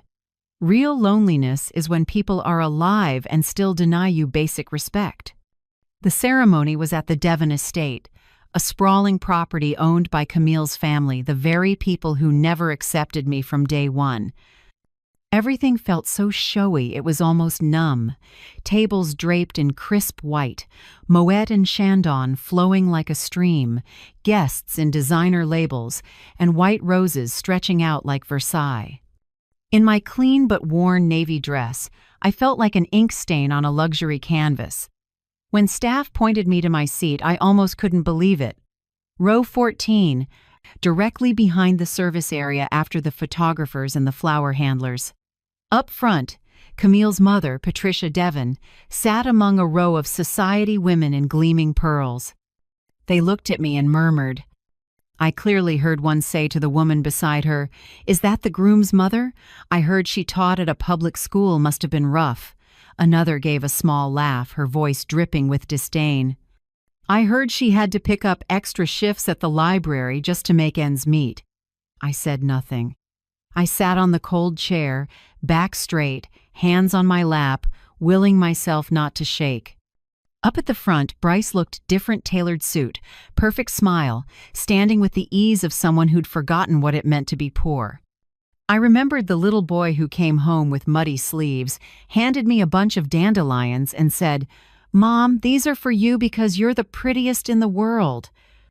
I smiled, then felt my nose sting. Where did that little boy go? The music rose. Camille came down the aisle in a wedding gown so long it needed 2 people to carry. Light flashed off the diamonds at her throat, making me squint. She never looked at me, not once. I was a shadow she wanted erased from the frame. Just as I was about to lower my head to escape the contempt around me, the chair beside me slid. An older man, silver hair shining in the sun, sat down. A whisper of bergamot cologne drifted over. He wore a Swiss watch. His movements were slow, refined. I thought he'd made a mistake and was about to say something when I heard his voice, low, steady, certain. "Let's pretend we came together." I froze. He leaned in with a calm smile and gently set his hand over my clenched one. The touch made me stiffen for a few seconds, but strangely, there was no embarrassment, only warmth. From the front, I saw guests beginning to turn. Their eyes changed from pity to curiosity, and then, slowly, to caution. A woman in a feathered hat whispered to her husband, "Who's that man with the groom's mother? He looks powerful." I didn't turn, but I caught the hint of a smile at the corner of the man's mouth. On the stage, Bryce glanced down and his gaze landed on us. In that instant, his face went pale.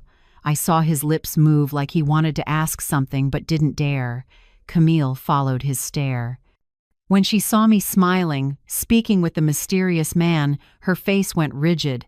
I didn't know what game I'd been pulled into, but I could feel the power dynamic shift. Those who'd looked down on me were now more careful. Those who had turned away began to watch. I tilted my head and whispered, "I don't understand what you're doing." Without looking at me, he said, "Just smile. Your son's about to look again." I did. When Bryce glanced down a second time, he looked as if he'd seen the impossible. In the very spot where he'd arranged for his own mother to be humiliated, I now seemed to be, seated with a man worthy of the front row, maybe even their betters.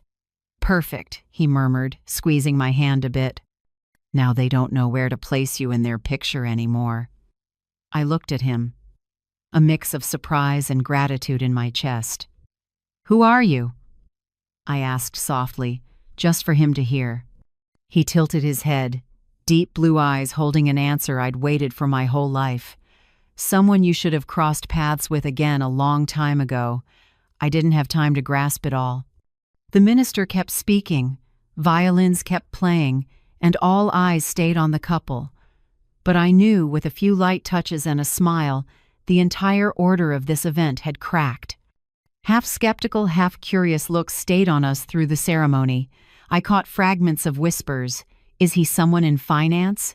He looks familiar. Wasn't he on the cover of Forbes?" I didn't reply, only pressed my lips together and looked up at the platform where my son vowed himself to a woman who had tried to banish his mother to the service row. Oddly enough, I felt calm. Maybe because, for the first time in years, I didn't feel invisible.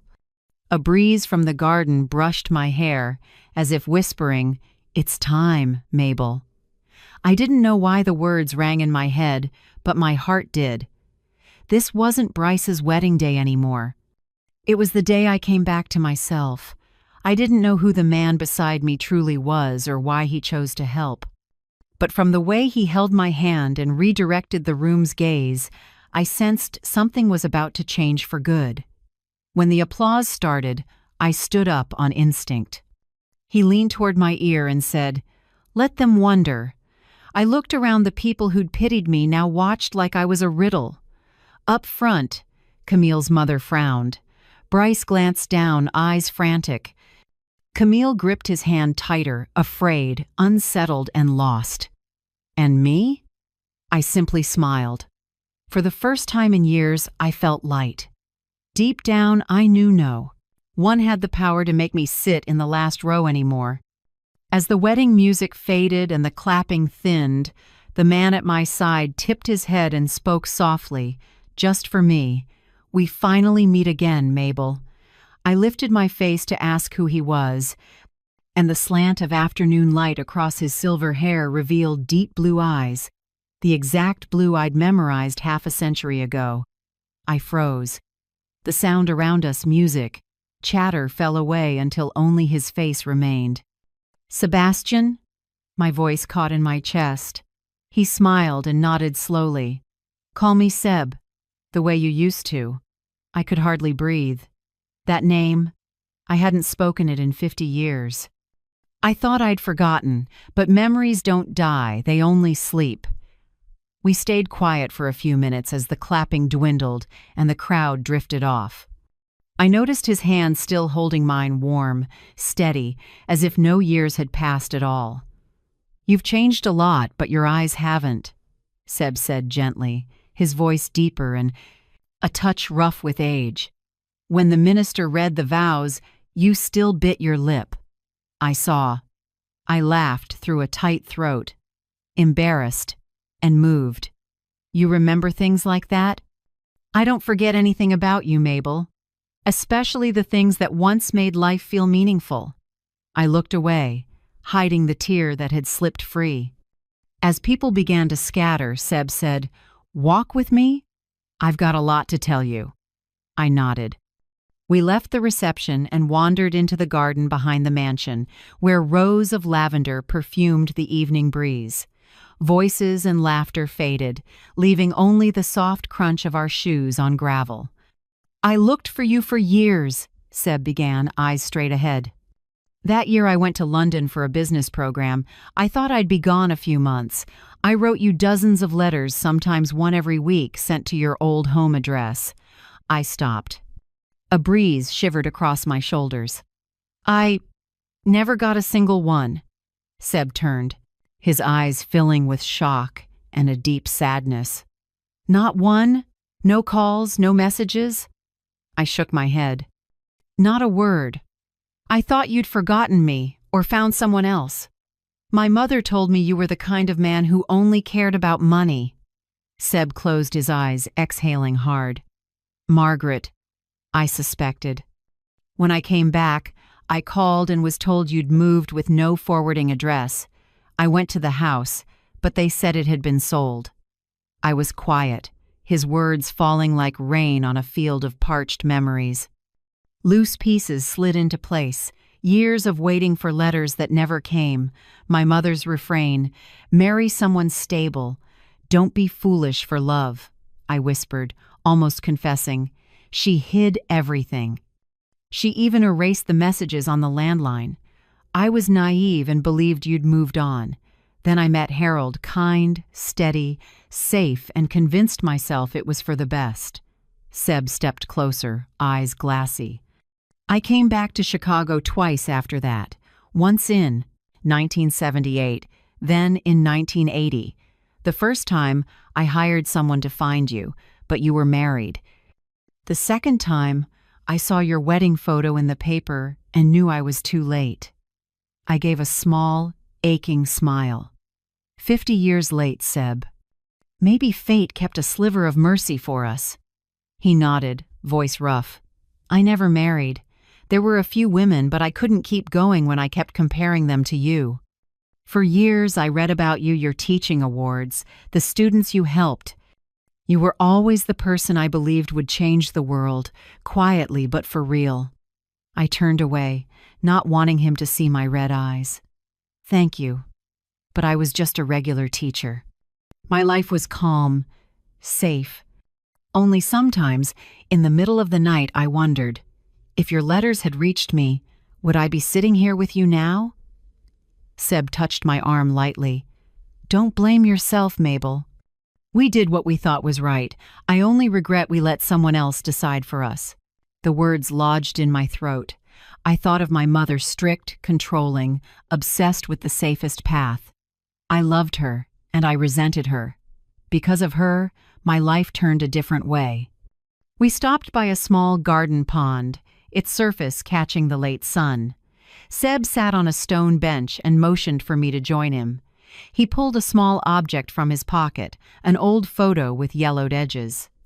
A young woman with brown hair smiled brightly, holding a fistful of wildflowers. "I've carried this since 1972. My hands shook as I took it. "I thought you'd have thrown this away long ago." "No," he said with a soft smile. "I once thought if I kept it, I'd never love anyone else." Then I realized letting go isn't forgetting, it's accepting that love can exist even when the person isn't there. I looked down at the photo, my voice small. "I loved Harold, Seb, truly. But he never saw me the way you did. Our marriage was peaceful, responsible, affectionate, but it didn't have a spark. Maybe I learned to live without being seen." Seb pressed a hand to his chest. "And I, somehow, lived as if I were still seeing you. Strange, isn't it? A man can pass 1,000 faces and only remember one pair of eyes." I steadied myself. "You know, some nights I dreamed we were back at Romano's, the little Italian place on 12th Street where I used to steal the olives from your salad." Seb laughed deep, still young somehow. "And you got caught because I counted how many were left. I remember. You blushed the whole evening." We both laughed, the sound mixing with lavender on the air and the hush of water, like memories getting dusted clean. "My life has gone far from where we started," Seb said after a quiet moment. "I built a company, met politicians, walked into rooms full of powerful people. And in moments like that, I remembered the 18-year-old girl on the front steps, reading Whitman to me." My throat tightened. "Don't say these things, Seb. We're too old to dream like that." He smiled, tipping his head, eyes still bright as ever. "No, Mabel, we don't need to go back. We only need to choose the next 20 years well." I stayed quiet. The pond reflected two older people sitting side by side, two who once loved madly, lost each other to pride and control, and now sat hand in hand, no longer young, but no longer afraid. The breeze lifted the lavender again. I looked at him for a long time, feeling something strange, peace and revival twined together. I didn't know what tomorrow would bring, but in that moment I knew one thing for sure. My tired heart could still say yes. We were still by the pond when urgent footsteps sounded behind us. I turned to see Bryce and Camille striding over, faces tight like they were rushing to put out a fire. Her gown snagged on the grass, but she didn't care. She yanked Bryce along. "Mom, right now," Bryce said, low but rattled. "We need to talk." I exhaled, staying seated. Beside me, Seb remained steady, eyes on the two kids coming toward us, unruffled. Camille reached us first, stared straight at Seb, and spoke like a blade. "Who are you?" Seb smiled, stood, adjusted his tie like he was stepping into a meeting, and answered evenly, "I'm someone who once mattered a great deal to Mabel." The air froze. Bryce blinked, as if trying to assemble pieces he'd never seen before. Camille frowned, stepped back, then dropped her voice to a sharp hiss. "I'm serious. This is my son's wedding, not a place for strangers." I rose, voice calm. "Camille, you're speaking to my guest, and he is most certainly not a stranger." Seb gave me a brief nod enough to steady me. He said clear and level, "I'm sorry if my presence bothers you, Miss Devon. But perhaps you should worry more about how you treat your mother-in-law than about other people's resumes." Camille froze like she'd been slapped. Bryce reached out, trying to ease the moment, but Seb went on before they could speak. I watched from start to finish a mother pushed to the last row at her own son's wedding. Humiliation dressed up as honor and money. I heard Bryce take a sharp breath. "No, you've got it wrong," he said quickly. "It was just a seating mix-up. Staff placed the rows wrong. There was no intent." I faced my son and held his eyes. "A mix-up or a choice, Bryce?" He went quiet. For me, that question needed no answer. Camille jumped in, scrambling to salvage control. Mabel, I think you're being too sensitive. Everyone was busy and, you know, our family's reputation had to be protected. Reputation? Seb cut in, still polite but cool. If your reputation is built on diminishing others, you might want to revisit your definition. Color rose beneath Camille's makeup, whether from shame or anger didn't matter. Bryce looked lost, fingers tight around his glass. He glanced at me, as if asking me not to make this worse. This time, I didn't rescue them. Seb slid a hand into his pocket, speaking slowly with the weight of power he didn't need to flaunt. As it happens, I just finalized a deal 2 weeks ago. My firm, Whitmore Capital, acquired the downtown commercial building where Devon Realty Group has its headquarters. The air changed instantly. Bryce's head snapped up. Camille looked like she didn't trust her ears. "What did you say?" she stammered. "The building on Michigan Avenue?" Seb nodded, gaze calm to the point of merciless. "That's right. The deal closed last week. I only remembered the detail when I saw the Devon logo on the wedding stage." Silence crashed over the garden. Camille's face drained, her expensive makeup no match for raw panic. Bryce stood still, mind racing. Seb looked at them, his voice quiet. No need to raise it. "I hadn't planned to discuss business here, but perhaps this coincidence is well-timed." Then he turned to me, the gentle smile returning. "Mabel, it's been a long day. We should leave. There's a place by the lake I'd like to take you to dinner, if you're willing." I smiled, no hesitation. "I'd like that." Camille's eyes widened. "You're leaving in the middle of the reception?" "People are waiting for the family photos." I turned, answering softly but clearly. "Family? Are you sure that's what you want to capture?" "A mother parked by the service station?" Bryce drew a breath, ready to say something, but I stepped forward, slower and firmer than I'd ever been. "I'm not an obligation for you to manage anymore, Bryce. From now on, I choose my own place." Seb held out his hand. I placed mine in his, and a strange steadiness spread through me. Simple, but the whole garden seemed to hold its breath. As we walked away, whispers trailed behind, curiosity edged with respect. Someone murmured just, loud enough for me to catch, "Is that really Sebastian Whitmore? And he's with the groom's mother? I can't believe it. If so, the Devons are in trouble." I didn't look back. I only held Seb's hand and followed the stone path to the back gate. The breeze moved through the maples, lavender and champagne mingling in the air. With every step, another layer of old dust fell away. At the car, Seb opened my door like we were 20 again. "I'm sorry," he said quietly. "If I'd known today was your son's wedding, I'd have come sooner. Maybe everything happens for a reason." I looked at him, a feeling I couldn't name rising relief and ache twined together. "You don't owe me an apology, Seb. If anyone does, it's those who treat love and respect like bargaining chips." He smiled, soft as the afternoons I remember. "Then tonight let me feed you well and talk for a long time like two old friends waking from a long dream." His car rolled out of the garden, catching the last light on the glass. Through the window, I watched the trees sway and Bryce and Camille shrink into the murmuring crowd. No one walked us out, and no one dared stop us. But I knew, in many eyes left behind, pity had vanished, replaced by something else. Respect. I turned to the man at the wheel and asked quietly, "You know, all day I thought I was completely alone, but I wasn't, was I?" Without looking away from the road, Seb answered, "No one is truly alone, Mabel. Sometimes the one who sees us best walks in just when we think our light's gone out." I sat back, watching the window turn gold with sunset. For the first time in years, my heart beat slow and peaceful, and somehow stronger. I didn't know how the night would end.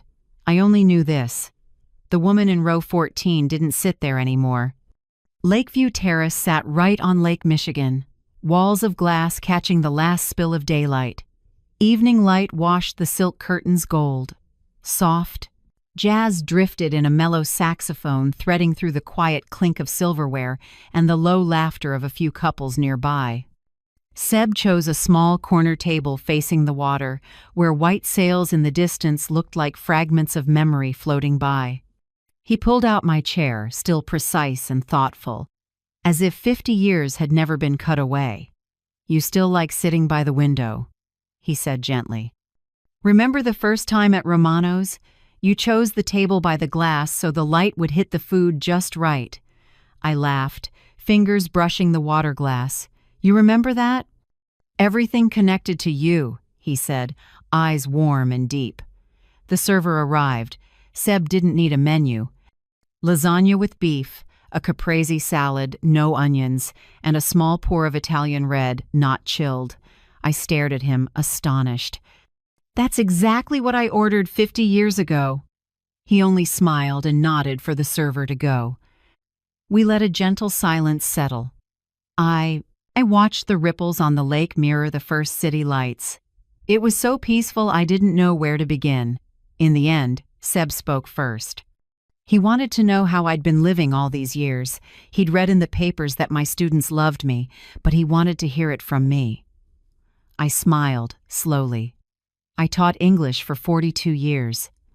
Maybe what makes me happiest is when former students come back to visit. Some bring their little kids and say I'm the reason they went to college. I paused, then continued. In those last years I was teaching while caring for Harold. His illness stretched on for more than 2 years. Every evening I read him the Whitman poems he loved. After he was gone, I kept reading, as if he were still sitting there. Seb listened without interrupting. Now and then he nodded, his eyes holding a sorrow I didn't dare look at for long. "After Harold died, I thought I'd gotten used to loneliness," I went on, my voice turning hoarse. "But really, I was just living in silence. Bryce called me every 2 weeks, right on the dot, asked the same 3 questions. 'Are you well? Do you need anything? I'm very busy.' That tone, like he was calling out of obligation." Seb sighed. "I understand. Obligation is the worst form of love. It pretends to care, but the heart is gone." I gave a small laugh, then asked, "What about you, Seb? Did you ever have someone?" He leaned back slightly, looking out at the lake. "Yes, a few, but it always felt unfair to them. No matter how good they were, I kept comparing them to someone who'd gone very far away. In the end, I chose to live alone. Alone, but not empty. Maybe because I always believed you were okay somewhere." That line made my heart pinch. For a moment, I saw the 18-year-old boy again, sitting under the tree in front of my house, notebook in his arms, smiling every time I read a poem. The server brought our food, the lasagna fragrant and steaming. I took a bite. The richness of meat, cheese, and tomato sauce spread across my tongue, and I suddenly laughed. "What is it?" Seb asked. "It's just, this tastes as good as it did back then." And I almost cried because of it. Cry if you want. There's nothing wrong with letting yourself be moved. I shook my head, swallowed slowly, then whispered, "No, I don't want to cry anymore. I want to remember it with a smile." We ate unhurriedly, each sentence filling in the gaps of the years we'd lost. When the red wine was topped off, Seb rested an elbow on the table, the light casting a warm gold in his eyes. "Mabel, we can't turn back time, but we can choose tomorrow."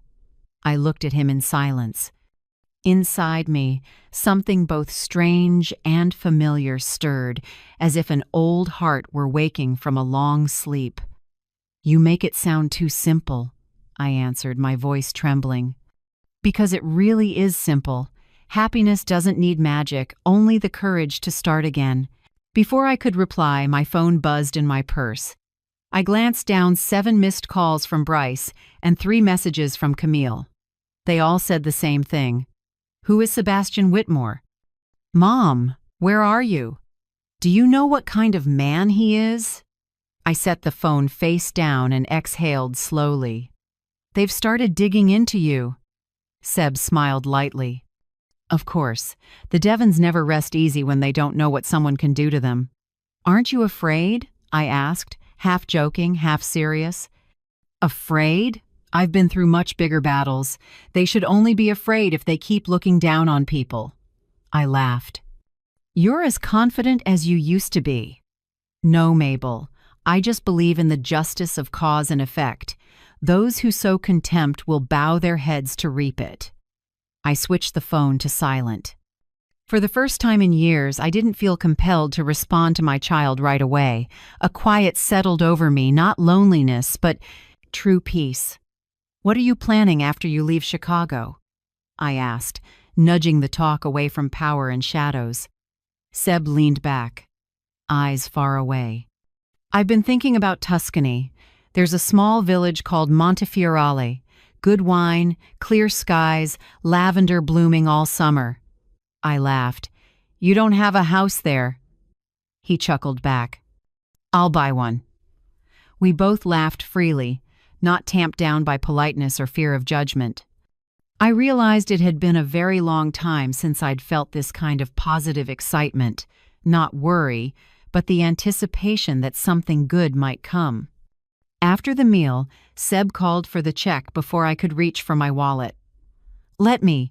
You can get the next one, if we meet again. I looked at him and smiled.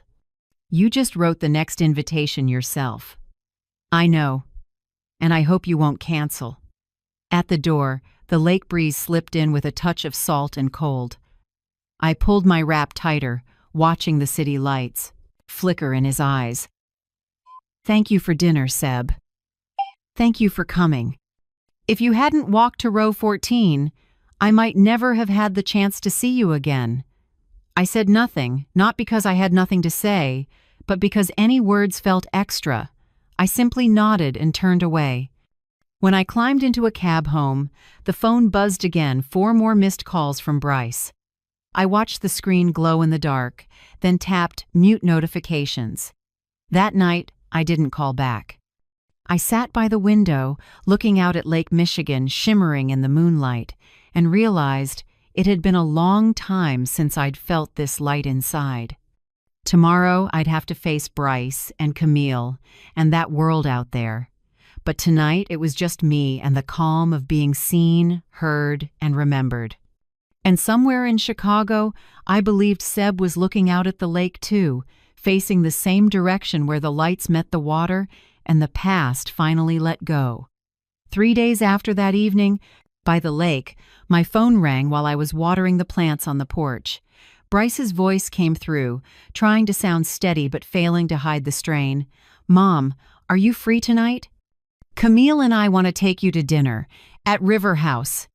River House, the most upscale restaurant in Chicago, the kind you book a week ahead. I knew they weren't inviting me out of filial devotion.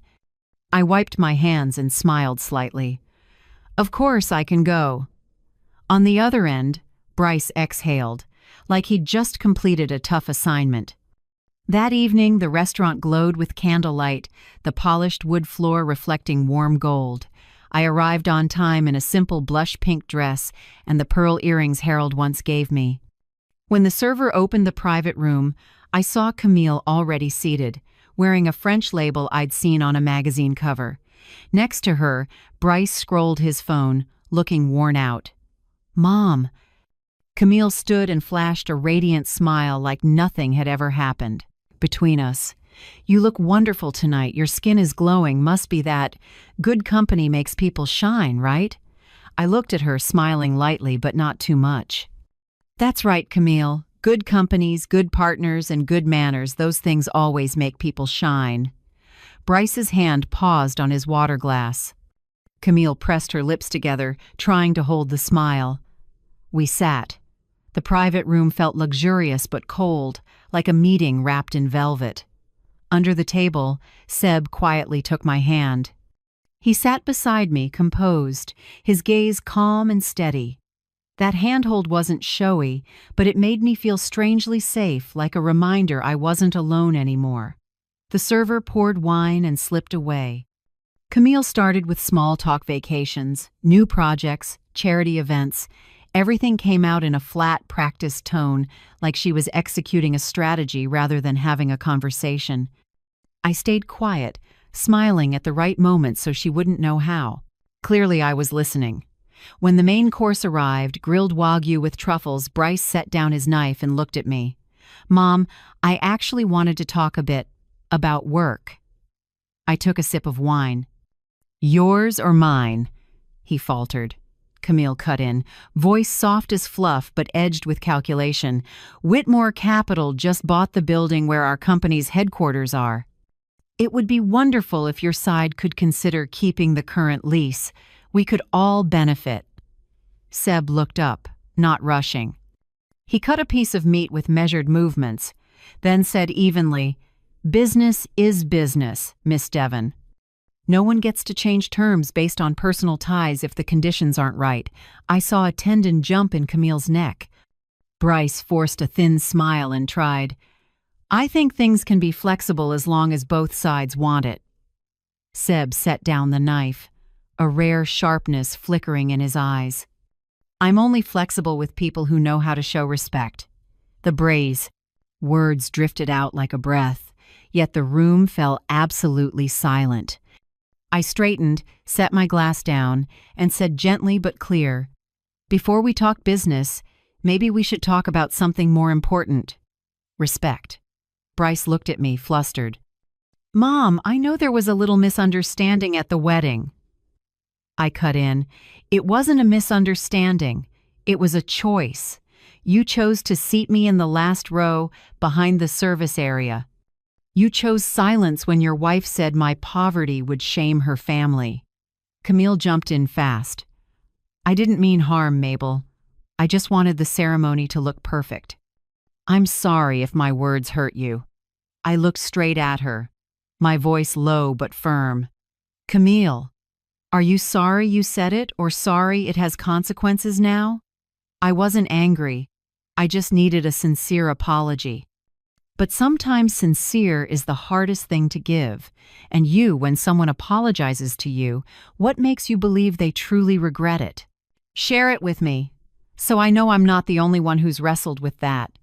The question made Camille choke up, and Bryce lifted his eyes to mine, torn between guilt and confusion.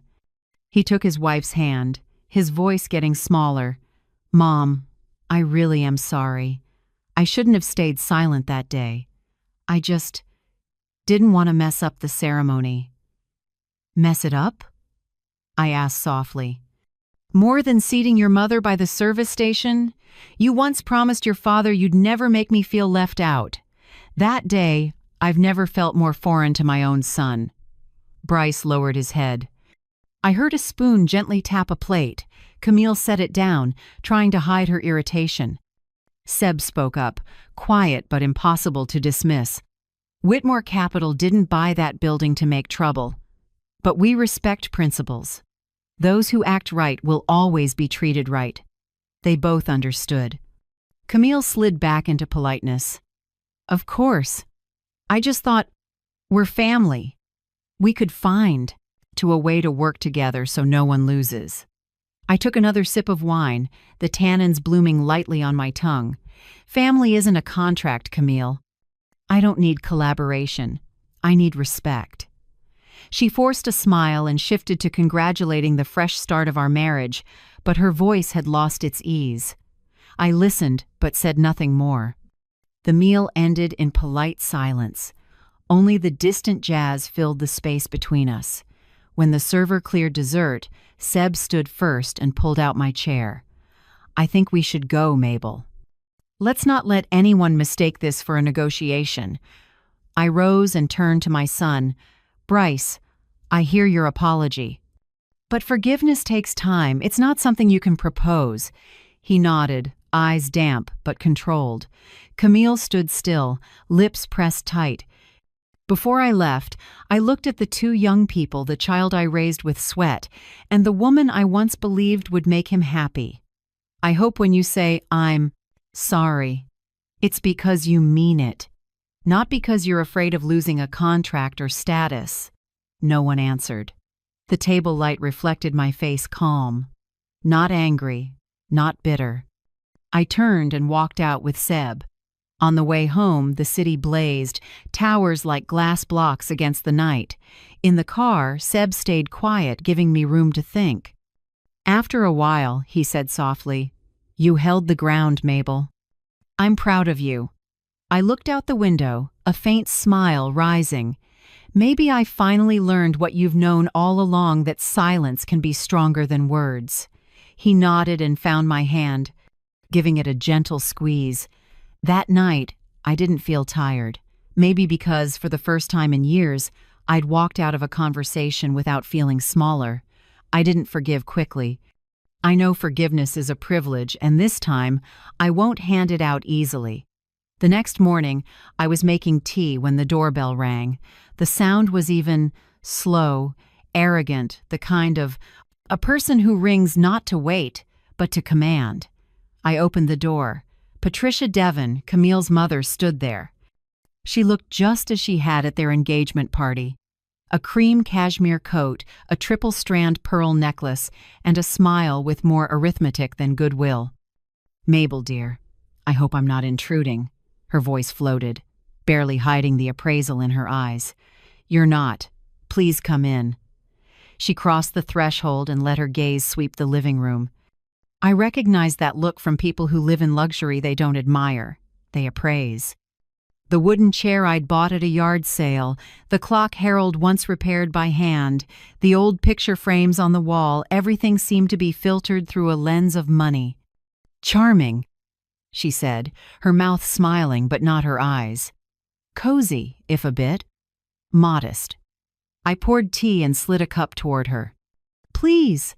Patricia set her handbag on the table and clicked open the clasp. She drew out a check and set it neatly between our cups. The words $50,000 were printed clearly. I looked up. She smiled, voice level, like discussing the weather. "This is not a bribe, Mabel. It's simply a way for both sides to benefit. If you could persuade Mr. Whitmore to keep the lease in place for Devon Realty's headquarters, this is yours." I leaned back and kept quiet a few seconds. Morning light coming through the window caught the tabletop, making the check gleam like a piece of metal. "Are you bribing me?" I asked slowly. Patricia smiled, tinged with arrogance. "I call it an arrangement. Smart people don't use the word bribe. This is a chance for you to help your family and receive a fair token in return." I glanced at the check again, then out the window. In the yard, the rose bushes Harold planted were still in bloom, their scent riding the breeze onto the porch. I remembered his morning's clipping stems, telling me, "Mabel, roses are only beautiful when no one pays for them." I turned back with a faint smile. "You know, Harold used to say roses shouldn't be bought with money. I think people shouldn't be either." I picked up the check, feeling the thick paper, the fresh ink. Then the sound of tearing filled the quiet room. She startled, eyes wide, but I'd already ripped it into 4 neat pieces and set them on the saucer. "My worth, ma'am, is not for sale." Patricia raised an eyebrow, her smile flattening to a thin line. "Be careful with grand statements, Mabel. In this society, no one is truly free. Your family, your son, his work, everything can be affected." I stood, walked to the door, and slid the bolt. 3 days ago, I might have been afraid. Today, I'm free. "Keep your social influence. I'll keep my self-respect." She looked at me a long moment, her gaze cooling. "You're making a mistake. If keeping myself is a mistake, I don't need to be right." A beat of silence. Then she lifted her bag and stepped out. Before she left, she turned back, leaving a trace of Chanel, number 5 inches the air. "I hope when the consequences come, you still have enough confidence to smile." The door closed, leaving only the scent of expensive perfume and a storm of anger hanging in the air. I sat and looked at the shredded check on the saucer. Torn paper, but the ink still bright. Money is strange. It only has power if we let it define us. I gathered the pieces, dropped them in the trash, and washed my hands under the tap. Cold water slid over my fingers, rinsing away the grime of insult. In that moment, I felt an old part of me dying off to make room for something new, firmer, and freer. I picked up my phone and called Seb. He answered after the second ring. "I'm here. Mabel?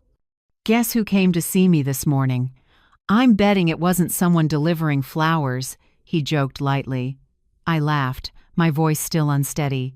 "Patricia Devon. She brought a check for $50,000. I'm guessing so we can both benefit?"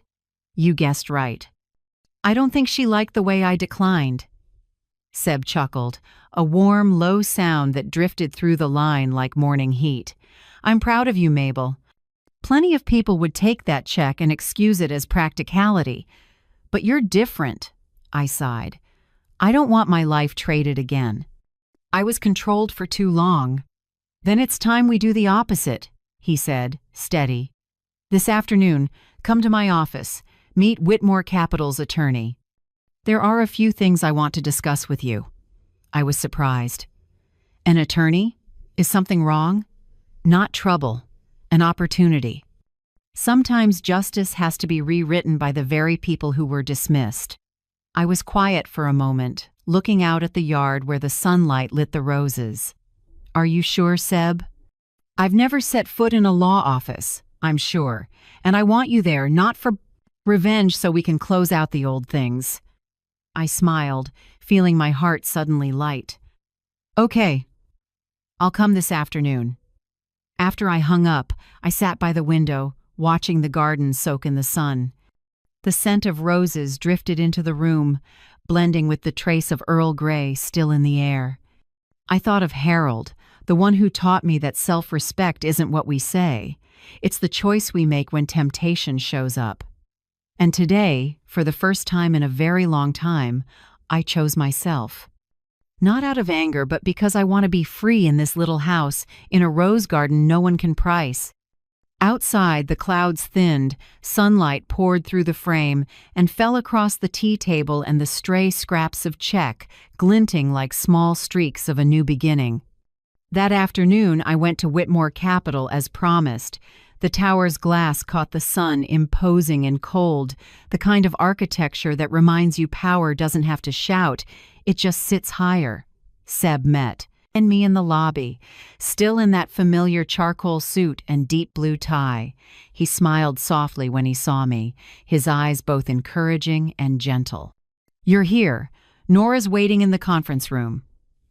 The room was on the 27th floor, with cherrywood paneling and a long table under muted lights. The woman at the head of the table stood as we entered. Attorney Nora Patel, around 40, petite, with eyes sharp as a fresh blade. "Nice to meet you, Mrs. Carter. I've heard a lot about you from Mr. Whitmore." We shook hands, her grip warm but decisive. A thick file lay on the table, tabbed with blue and red flags. Nora opened her laptop, her tone calm and professional. "I've reviewed the full file on Devon Realty Group. You may want to know a few things." The screen showed a financial analysis, numbers, charts, debt ratios, but Nora never let me get lost. She explained slowly and clearly, like a teacher used to speaking to people outside the business world. Devon Realty is currently running a very high financial leverage. In plain terms, they're carrying more debt than they can reasonably service over the next 18 months. They are almost entirely dependent on their current building, where Whitmore Capital holds 100% control. I stayed quiet, feeling my heartbeat slow.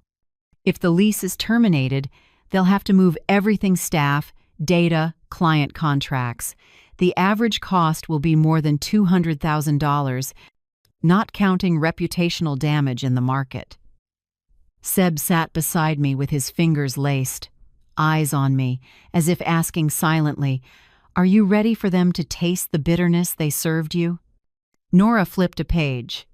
"There are two options. Option A, terminate the lease immediately." I heard the rustle of paper as she continued. "Option B, sign a new lease. But this time on our terms." I tilted my head, questioning with my eyes. Nora slid a draft toward me. "The new rent will be 18% higher. The term will be only 3 years instead of 10. More importantly, this lease will include a special clause, an ethics disclosure. I frowned. An ethics disclosure? Seb smiled slightly and nodded for Nora to go on. She did. Yes. This clause requires Devon Realty to carry out 4 public actions as a precondition to continuing the lease. She listed them, voice clear, without hesitation. First, a public apology letter to Mrs. Mabel Carter, posted on Devon Realty's official website and in 2 local financial papers. Second, a commitment to corporate conduct standards, including language on respecting and protecting the dignity of older adults. Third, an annual contribution to the Chicago Elder Justice Fund, overseen by Whitmore Capital. And fourth, establishing the Harold Carter Memorial Scholarship for construction students, worth $10,000 each year for 5 years. The room went quiet. I looked down at Harold's name, and my heart trembled. His name appeared neat and solemn amid a page full of numbers, a tribute I never dared imagine. What if they don't accept it? I asked softly. Nora answered, calm but firm. Then the lease will automatically terminate 72 hours after they receive the proposal letter. No court, no dispute. We simply cut access and reclaim the premises. I looked up at Seb. He said gently, sometimes justice doesn't need a prison. It just needs a contract that punishes the right people. I stayed silent for a long time. In my mind, I saw Camille, those haughty eyes, the half-smile, the voice that had choked me at the wedding. I remembered sitting in the last row, my hands shaking while no one cared. And now I had a chance to make them face what they'd done, not with revenge, but with consequences. I'll sign, I said, my voice steadier than I expected. Seb turned to Nora and nodded. Add her as a co-signer. She's the one who was harmed and the one who has the right to close this story. Nora smiled and jotted a few notes. I'll send the formal version to Devon Realty this afternoon. Their response deadline is 72 hours. She stood, gathered the files, then held out her hand. Mrs. Carter, it's an honor to see someone choose dignity over fear. I believe when a woman speaks up, many things change. I shook her hand, feeling the strength in those small fingers. When Nora left the room, Seb remained, his gaze warm and deep. Mabel, you know I don't just want them to learn a lesson. I want you to see that humiliation wasn't meaningless. You turned it into an outcome. I smiled faintly, a rush of hard-to-name feelings rising, part relief, part weight. I don't want revenge, Seb. I just want them to know they can't belittle people and keep living like they did nothing wrong. I know, and that's exactly why this is right. Outside the building, the afternoon wind kicked up. I stood, on the steps a moment, watching the rush of people. Beneath the traffic noise, a strange calm settled inside me. When I got home, dusk had fallen. I lit a small candle in front of Harold's photo. His face was still gentle in the frame, his smile holding both faith and forgiveness. The flame quivered against the glass. I spoke very softly, as if whispering back to the past. I protected myself, love, and I kept the honor of us both. The candlelight shimmered, climbed the wall, and washed across my hands. Outside, the night wind off Lake Michigan slipped through the window, carrying the scent of roses from the garden, the fragrance Harold loved. For the first time in years, I felt I was standing in the right place, not because anyone lifted me up, but because I had finally chosen not to bow. 2 days after the formal proposal went out, I was reading by the window when my phone wouldn't stop buzzing. Bryce's name filled the screen, the third call in 10 minutes. I hesitated, then picked up. My son's voice came fast and panicked. Mom, you have to tell Mr. Whitmore to stop this right now. This is blackmail. I was quiet for a few seconds. Outside, the breeze stirred the curtain, morning light spilling across the table like water. No, Bryce, I said slowly. This isn't blackmail. These are consequences. On the other end, Bryce breathed hard, his voice tight to the point of breaking. They're demanding we apologize in public, set up a scholarship, and raise the rent by nearly 20%. You know that will kill the company. I'm trying to protect our family's dignity, yours too. I pressed my lips together and looked at the cold tea in front of me. Dignity, son? Where was your dignity when I was seated in row 14? When you let someone say your mother's poverty embarrasses us? No answer. Only Bryce's ragged breathing and a heavy silence stretching like a rope tightening at both ends. Finally, he spoke, lower now. Mom, I don't want to fight. I just want a deal. Tell me what you need to let this go. Money or something else? I gave a small laugh, not mocking, just bitter. A deal? Bryce, I don't need anything. I just want you to choose a side. A side? His voice jumped, surprised. Yes, between the family that humiliated me and the mother who gave birth to you. On the line, everything went still. I thought he'd hung up until I heard a rough, shaky whisper. I don't know what to say. Then don't say anything. Think, I said. Because for the first time in your life, Bryce, you can't buy or bargain with your mother's self-respect. I was about to hang up, but paused, softening my tone. Do you remember when you were 8?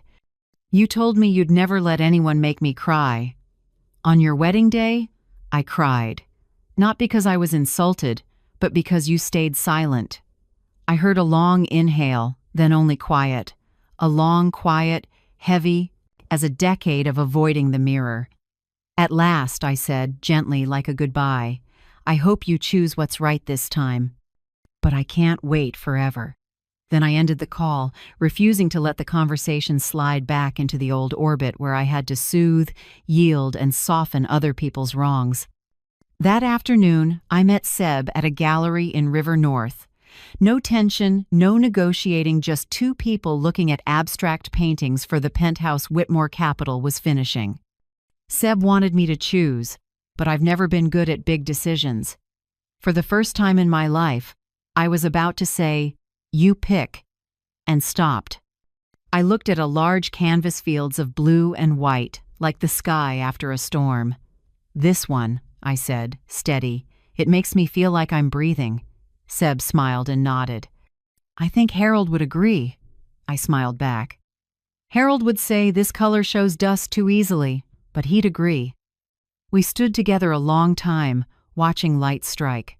The wood frame. It felt strange in the best way to take part in a big decision without fear. No fear of being judged, no fear of being looked down on, no fear of being wrong.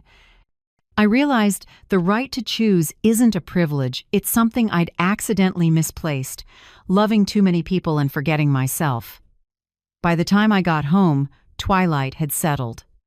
I set my bag on the table, turned on the light, and my phone pinged. Bryce. A short line, no period, no frills. I need time. I sat with that message for a while. No anger, no joy, just an odd stillness.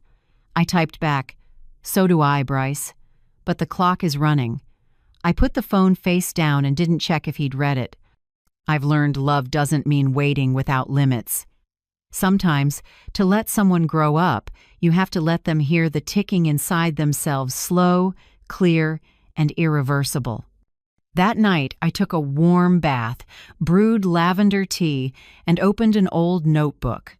The yellowed pages, still, held Harold's handwriting.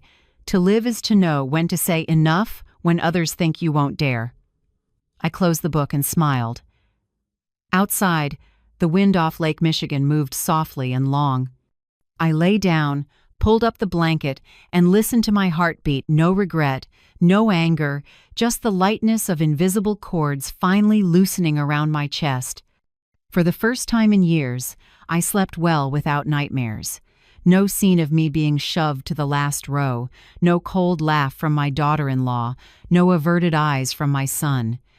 Only me, a 66-year-old woman, peaceful in a small house, knowing that when I wake tomorrow, no one can take my self-respect away. On the third morning after the proposal letter went out, I woke earlier than usual. Soft light spilled over the curtains like milk. The house was silent except for the steady tick of the wall clock. Hour 71. If the timeline held, there was just under an hour before the offer expired. I was making tea when a phone rang. Seb. Mabel, put it on speaker. I think you should hear this call. Richard Devon, chairman of Devon Realty Group, came on low, cool, and for the first time in years, I heard a tremor. Whitmore. I'm calling to confirm we accept all the terms. A pause. I could picture him gripping a coffee mug, fighting to keep his voice even. Including the public apology, the fund contribution, and the scholarship. We'll sign and return it today. Seb stayed even, no gloating, no edge. Good. On time. 4 short words, and the other side knew the game was over. I heard Richard clear his throat, then add, as if to salvage a little dignity, "We hope it ends here. No one wants more damage." Seb replied, soft as a breath. "The only person who was damaged, Mr. Devon, has already stood up. The rest is just procedure." Then he ended the call. The room fell still. I stood by the tea, my hand trembling, not from joy but because I knew there was no way back. All that had been hidden under family honor would now be public. The insults, the contemptuous looks, row 14, my mother's poverty embarrasses us, all of it would be written down and covered by the press. Seb set a hand on my shoulder, his voice warm and low. "You okay?" I drew a deep breath and nodded. "I'm not scared, just, it feels strange, like I'm stepping through a doorway I never dared touch." He smiled. "You're not stepping alone." Nora confirmed the apology venue tomorrow night at the country club during the Chicago Children's fundraiser. Devon Realty is the lead sponsor. They want to announce the signing and apologize right on stage. I raised an eyebrow. In the middle of a fundraiser? Exactly. They want to win back face by showing social responsibility. For me, it's fitting justice, bowing their heads where they were proudest. I was quiet a long time, then asked softly, "You think I should go?" Seb looked at me, steady and kind. "I think you've listened to others speak for you long enough. It's time to show up for your own story." I nodded, warmth and fear braided together inside me. Then, "It's time." That afternoon, a text from Nora Patel arrived. "The final agreement has been signed." They sent the scan. "Tomorrow night, Mr. Richard Devon will read the apology. Media will be present." I stared at the words on the screen, then set the phone down. I knew that moment wouldn't just be a legal win, it would be a kind of moral justice. No one would be jailed, no one would lose their freedom, but everyone would have to face the truth of what they did. That evening, while clearing the table, my phone lit up. Bryce. I opened it to a short message. "Mom, I'll be there for the announcement. I think I need to hear it with my own ears." I read it again and again. A mix of warmth and worry rose in me. Part of me wanted to hold my son and say if he understood, I'd forgive him now. But another part whispered, "Don't go soft too soon, Mabel. Forgiveness should follow humility, not precede it." I typed back simply, "I know. Thank you for telling me." Then I set the phone down, inhaled slowly, and looked at Harold's photo on the table. His smile was as gentle as ever, steadying the flutter in my chest. That night, I opened the closet and took out the simple black dress Harold once praised. "Mabel, that color makes you look like a woman who knows exactly who she is," he'd said at our 25th anniversary party. It still fit. The fabric had softened with time. I pressed it, hung it on the window to catch the morning sun, then sat before the mirror. My hair was more than half silver now, but I smoothed it back and twisted it into a loose bun. No heavy powder, no bright lipstick, just a touch of foundation and small pearl studs. The lamp reflected a 66-year-old woman whose face was no longer taut, but whose eyes were clear. I looked at myself and whispered, "Not the woman in the last row anymore." I pictured tomorrow the bright room, the faces that once turned away, the shaking voice reading an apology. I didn't know if I'd smile, cry, or simply stand still, but I knew one thing. I would be there, head high, the way Harold would have wanted. Before bed, I got a short text from Seb. "I'll pick you up at 6 o'clock. Not early, not late." I replied, "Bring the contract. I want to see it in our hands. It'll be there." And so will I. I smiled and set the phone down. Outside, the Chicago sky held a pale wash of orange. A light wind off the lake carried damp hints of water. I closed my eyes without fear. What I felt was something else, like being given my life back, not to retaliate but to close the circle. Tomorrow, the world might chatter and the news might run with it, but I knew that beneath the noise, this would be the day Harold would be proud and say, "You stood up, Mabel." At last. The next afternoon, Chicago's sky was unusually clear. Sunlight scattered over Lake Michigan like silver leaf. I sat in the car beside Seb, clutching my small bag, calmer than I'd expected. We pulled into the country club, the venue for the Chicago Children's fundraiser. A line of luxury cars moved through the gate. Staff in black and white uniforms hurried back and forth. Everything looked as lavish and polished as if nothing had happened in the world. But inside me, everything had changed. I had stepped out of the shadow of the woman in the last row. Today, I wasn't there to witness. I was there to be witnessed as myself. Seb parked, turned to me, his eyes both reassuring and proud. "Ready, Mabel?" I nodded. "It's time." The country club's main hall sparkled. Round tables draped in crisp white, rows of crystal glasses, perfume mingling with jazz. As Seb and I walked in, familiar faces from the wedding turned to look. I saw women who had whispered about my old dress, men who had once shaken Richard Devon's hand with deference. Their eyes had a new tone now, not contempt, but a mix of curiosity and caution. A server guided us to the front rows, near the press area. I spotted Bryce in the first row to the right, shoulders rounded, hands clasped. Beside him, Camille wore an emerald dress. Makeup immaculate, but even from a distance, I could see the faint tremor at her mouth. When the clock struck 7 p.m., the stage lights softened. The host announced a special moment of social responsibility. Then, Richard Devon, chairman of the group, took the stage, voice low and controlled, working to sound composed. "Tonight, on behalf of Devon Realty, we offer a public apology to Mrs. Mabel Carter, who was shown disrespect by someone in our own family." He paused and looked to the front row. Camille stood. No wedding lights now, no proud smile, just a young woman with downcast eyes, a paper shaking in her hand. "I'm Camille Devon," she said, voice thin but clear. "On my wedding day, I said something unforgivable, that my mother-in-law's poverty would embarrass our family. I also put her in row 14 near the service area and left her there as if she didn't belong to us." A ripple moved through the hall. A few people raised hands to their mouths. Camille continued, her voice catching. "Today, I understand that wealth isn't what you own, it's how you treat people.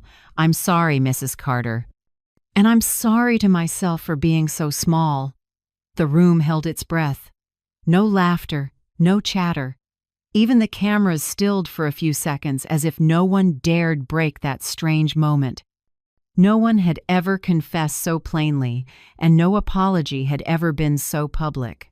I stood and walked slowly to the handheld mic the staff extended.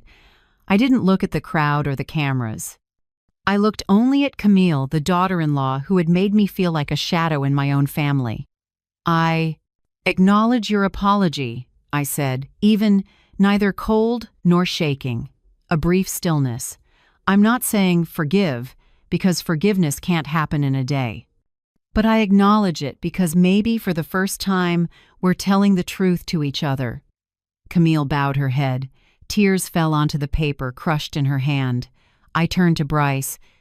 He lifted his face, eyes red, and I knew for the first time my son truly saw me, not as a mother meant to endure, but as a woman with the right to stand tall. The hall stayed quiet, and then the applause came, not loud, but real. Reporters began to shoot again, flashes strobed. I heard a whisper behind me.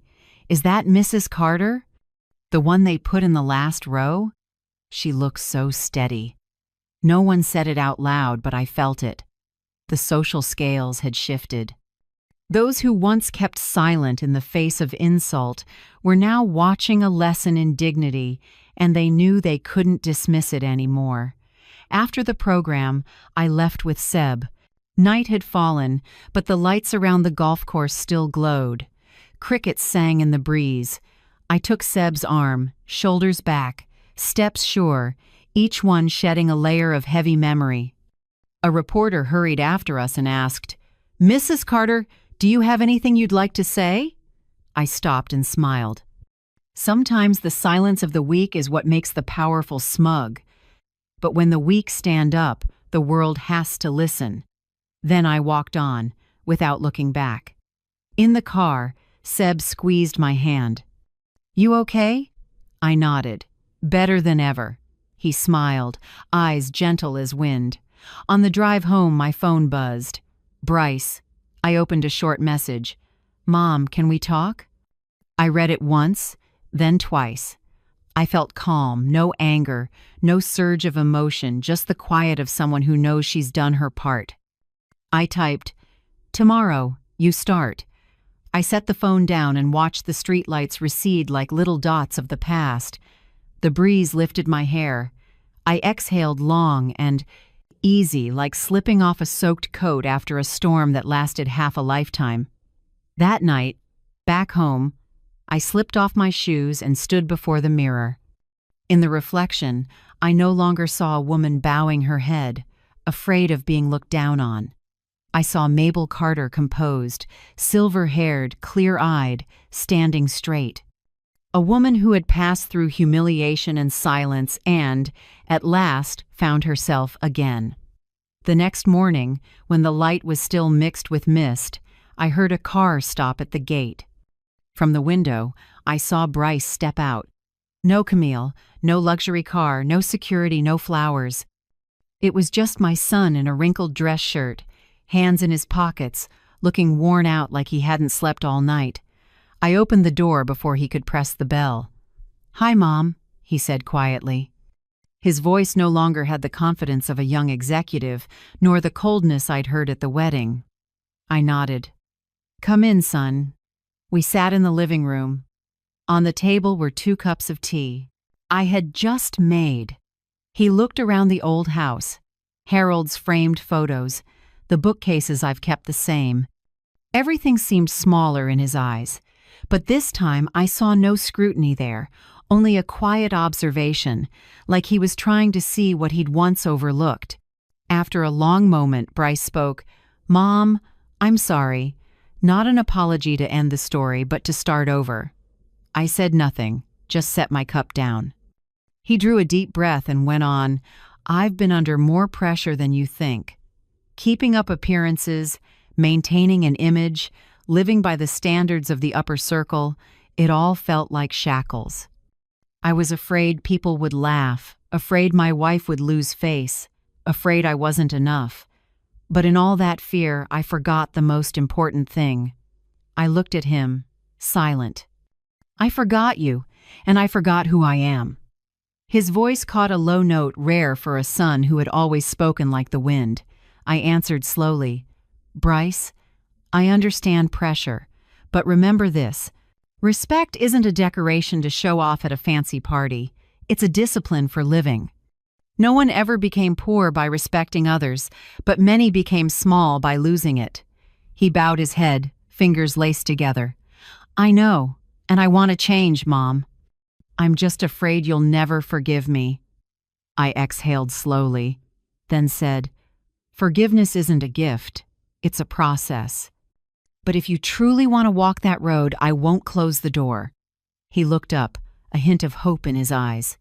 I continued, "I only have 2 principles. 1, Don't call me out of obligation. If you call, do it because you want to know how I'm doing. 2. The next time there's a family meal, don't leave me sitting alone. Invite me to the same table as someone who has a real place in your life. Bryce nodded, his voice soft. I promise. Not because you asked, but because I want to. A warm silence settled between us. Outside, the wind stirred the rose petals in the garden, the one Harold used to tend. I knew that if he were still here, he would probably be smiling. That afternoon, I received an email from Nora Patel. The Harold Carter Scholarship has been officially signed. Devon Realty has sent the first funding exactly as in the contract. I read the line, and my heart dipped. Harold's name, after all these years, now appeared in a legal document not as someone gone, but as a recognized symbol of moral worth. I whispered, Harold, you finally get to see your efforts weren't in vain. That evening, another message, Camille. Mom, I want to meet privately to talk, not about work, about us. I looked at the words, no anger, no disdain, just tiredness. I typed back, not yet, Camille. When I'm ready, I'll let you know. Then I set the phone down and didn't read further. A few days later, Seb invited me to see Whitmore Capital's new project, a glass tower going up near downtown. When the elevator took us to the top floor, Chicago stretched, below river, homes, and streets crisscrossing like memories. Seb pointed outward.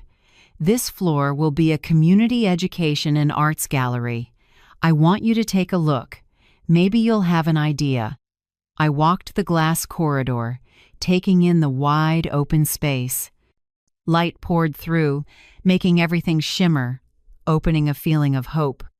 After a while, I said, I want a free reading corner for kids on the South Side. Many of them can't get to the library, but they still deserve to know what books are. Seb turned to me and smiled. Perfect idea. I'll put you in charge of that part. Let's call it the Harold and Mabel Reading Corner, shall we? I smiled, too moved to speak. Are you sure? Sure. A building shouldn't just be tall, it needs a soul. And today, you just gave it one. That evening, as sunset washed the city, Seb spoke softly in the car. In October, I have to go to Italy to oversee a project in Tuscany. Will you come with me? I laughed. Italy? I haven't been far from Chicago in more than 10 years. Then it's time, not to run away, but to say goodbye to fear. I was quiet. Fear, it had lived in me like a shadow, fear of being looked down on, fear of losing my son, fear of being forgotten. But as I looked out at the streetlights flicking on, I realized every fear shrinks once you start moving. Okay, I'll go, I said, soft but sure. Seb squeezed my hand. I knew you'd say that. That night I sat in my familiar room, a pen and a blank page on the table. I wrote to myself not to send, not for anyone else to read. The slanted letters trembled slightly but were clear. I lived too long in silence, in the fear of being looked down on, but today I know I have worth. Not because someone else says so, but because I choose to believe it. I set the pen down, folded the page, and tucked it into the old notebook where Harold once kept a list of rose varieties he wanted to plant. Outside, the breeze brushed through the garden, carrying the scent of flowers and the first chill of fall. I stood, looked out the window, and smiled. For the first time in years, the future didn't scare me. It opened quiet, warm like the morning after a storm, when everything is still wet, but sunlight has begun to slip through every leaf. 3 weeks after the public apology, a large bouquet sat at my door. Inside were carefully arranged white lilies, with a small card in a familiar hand, hoping for peace. Patricia Devon.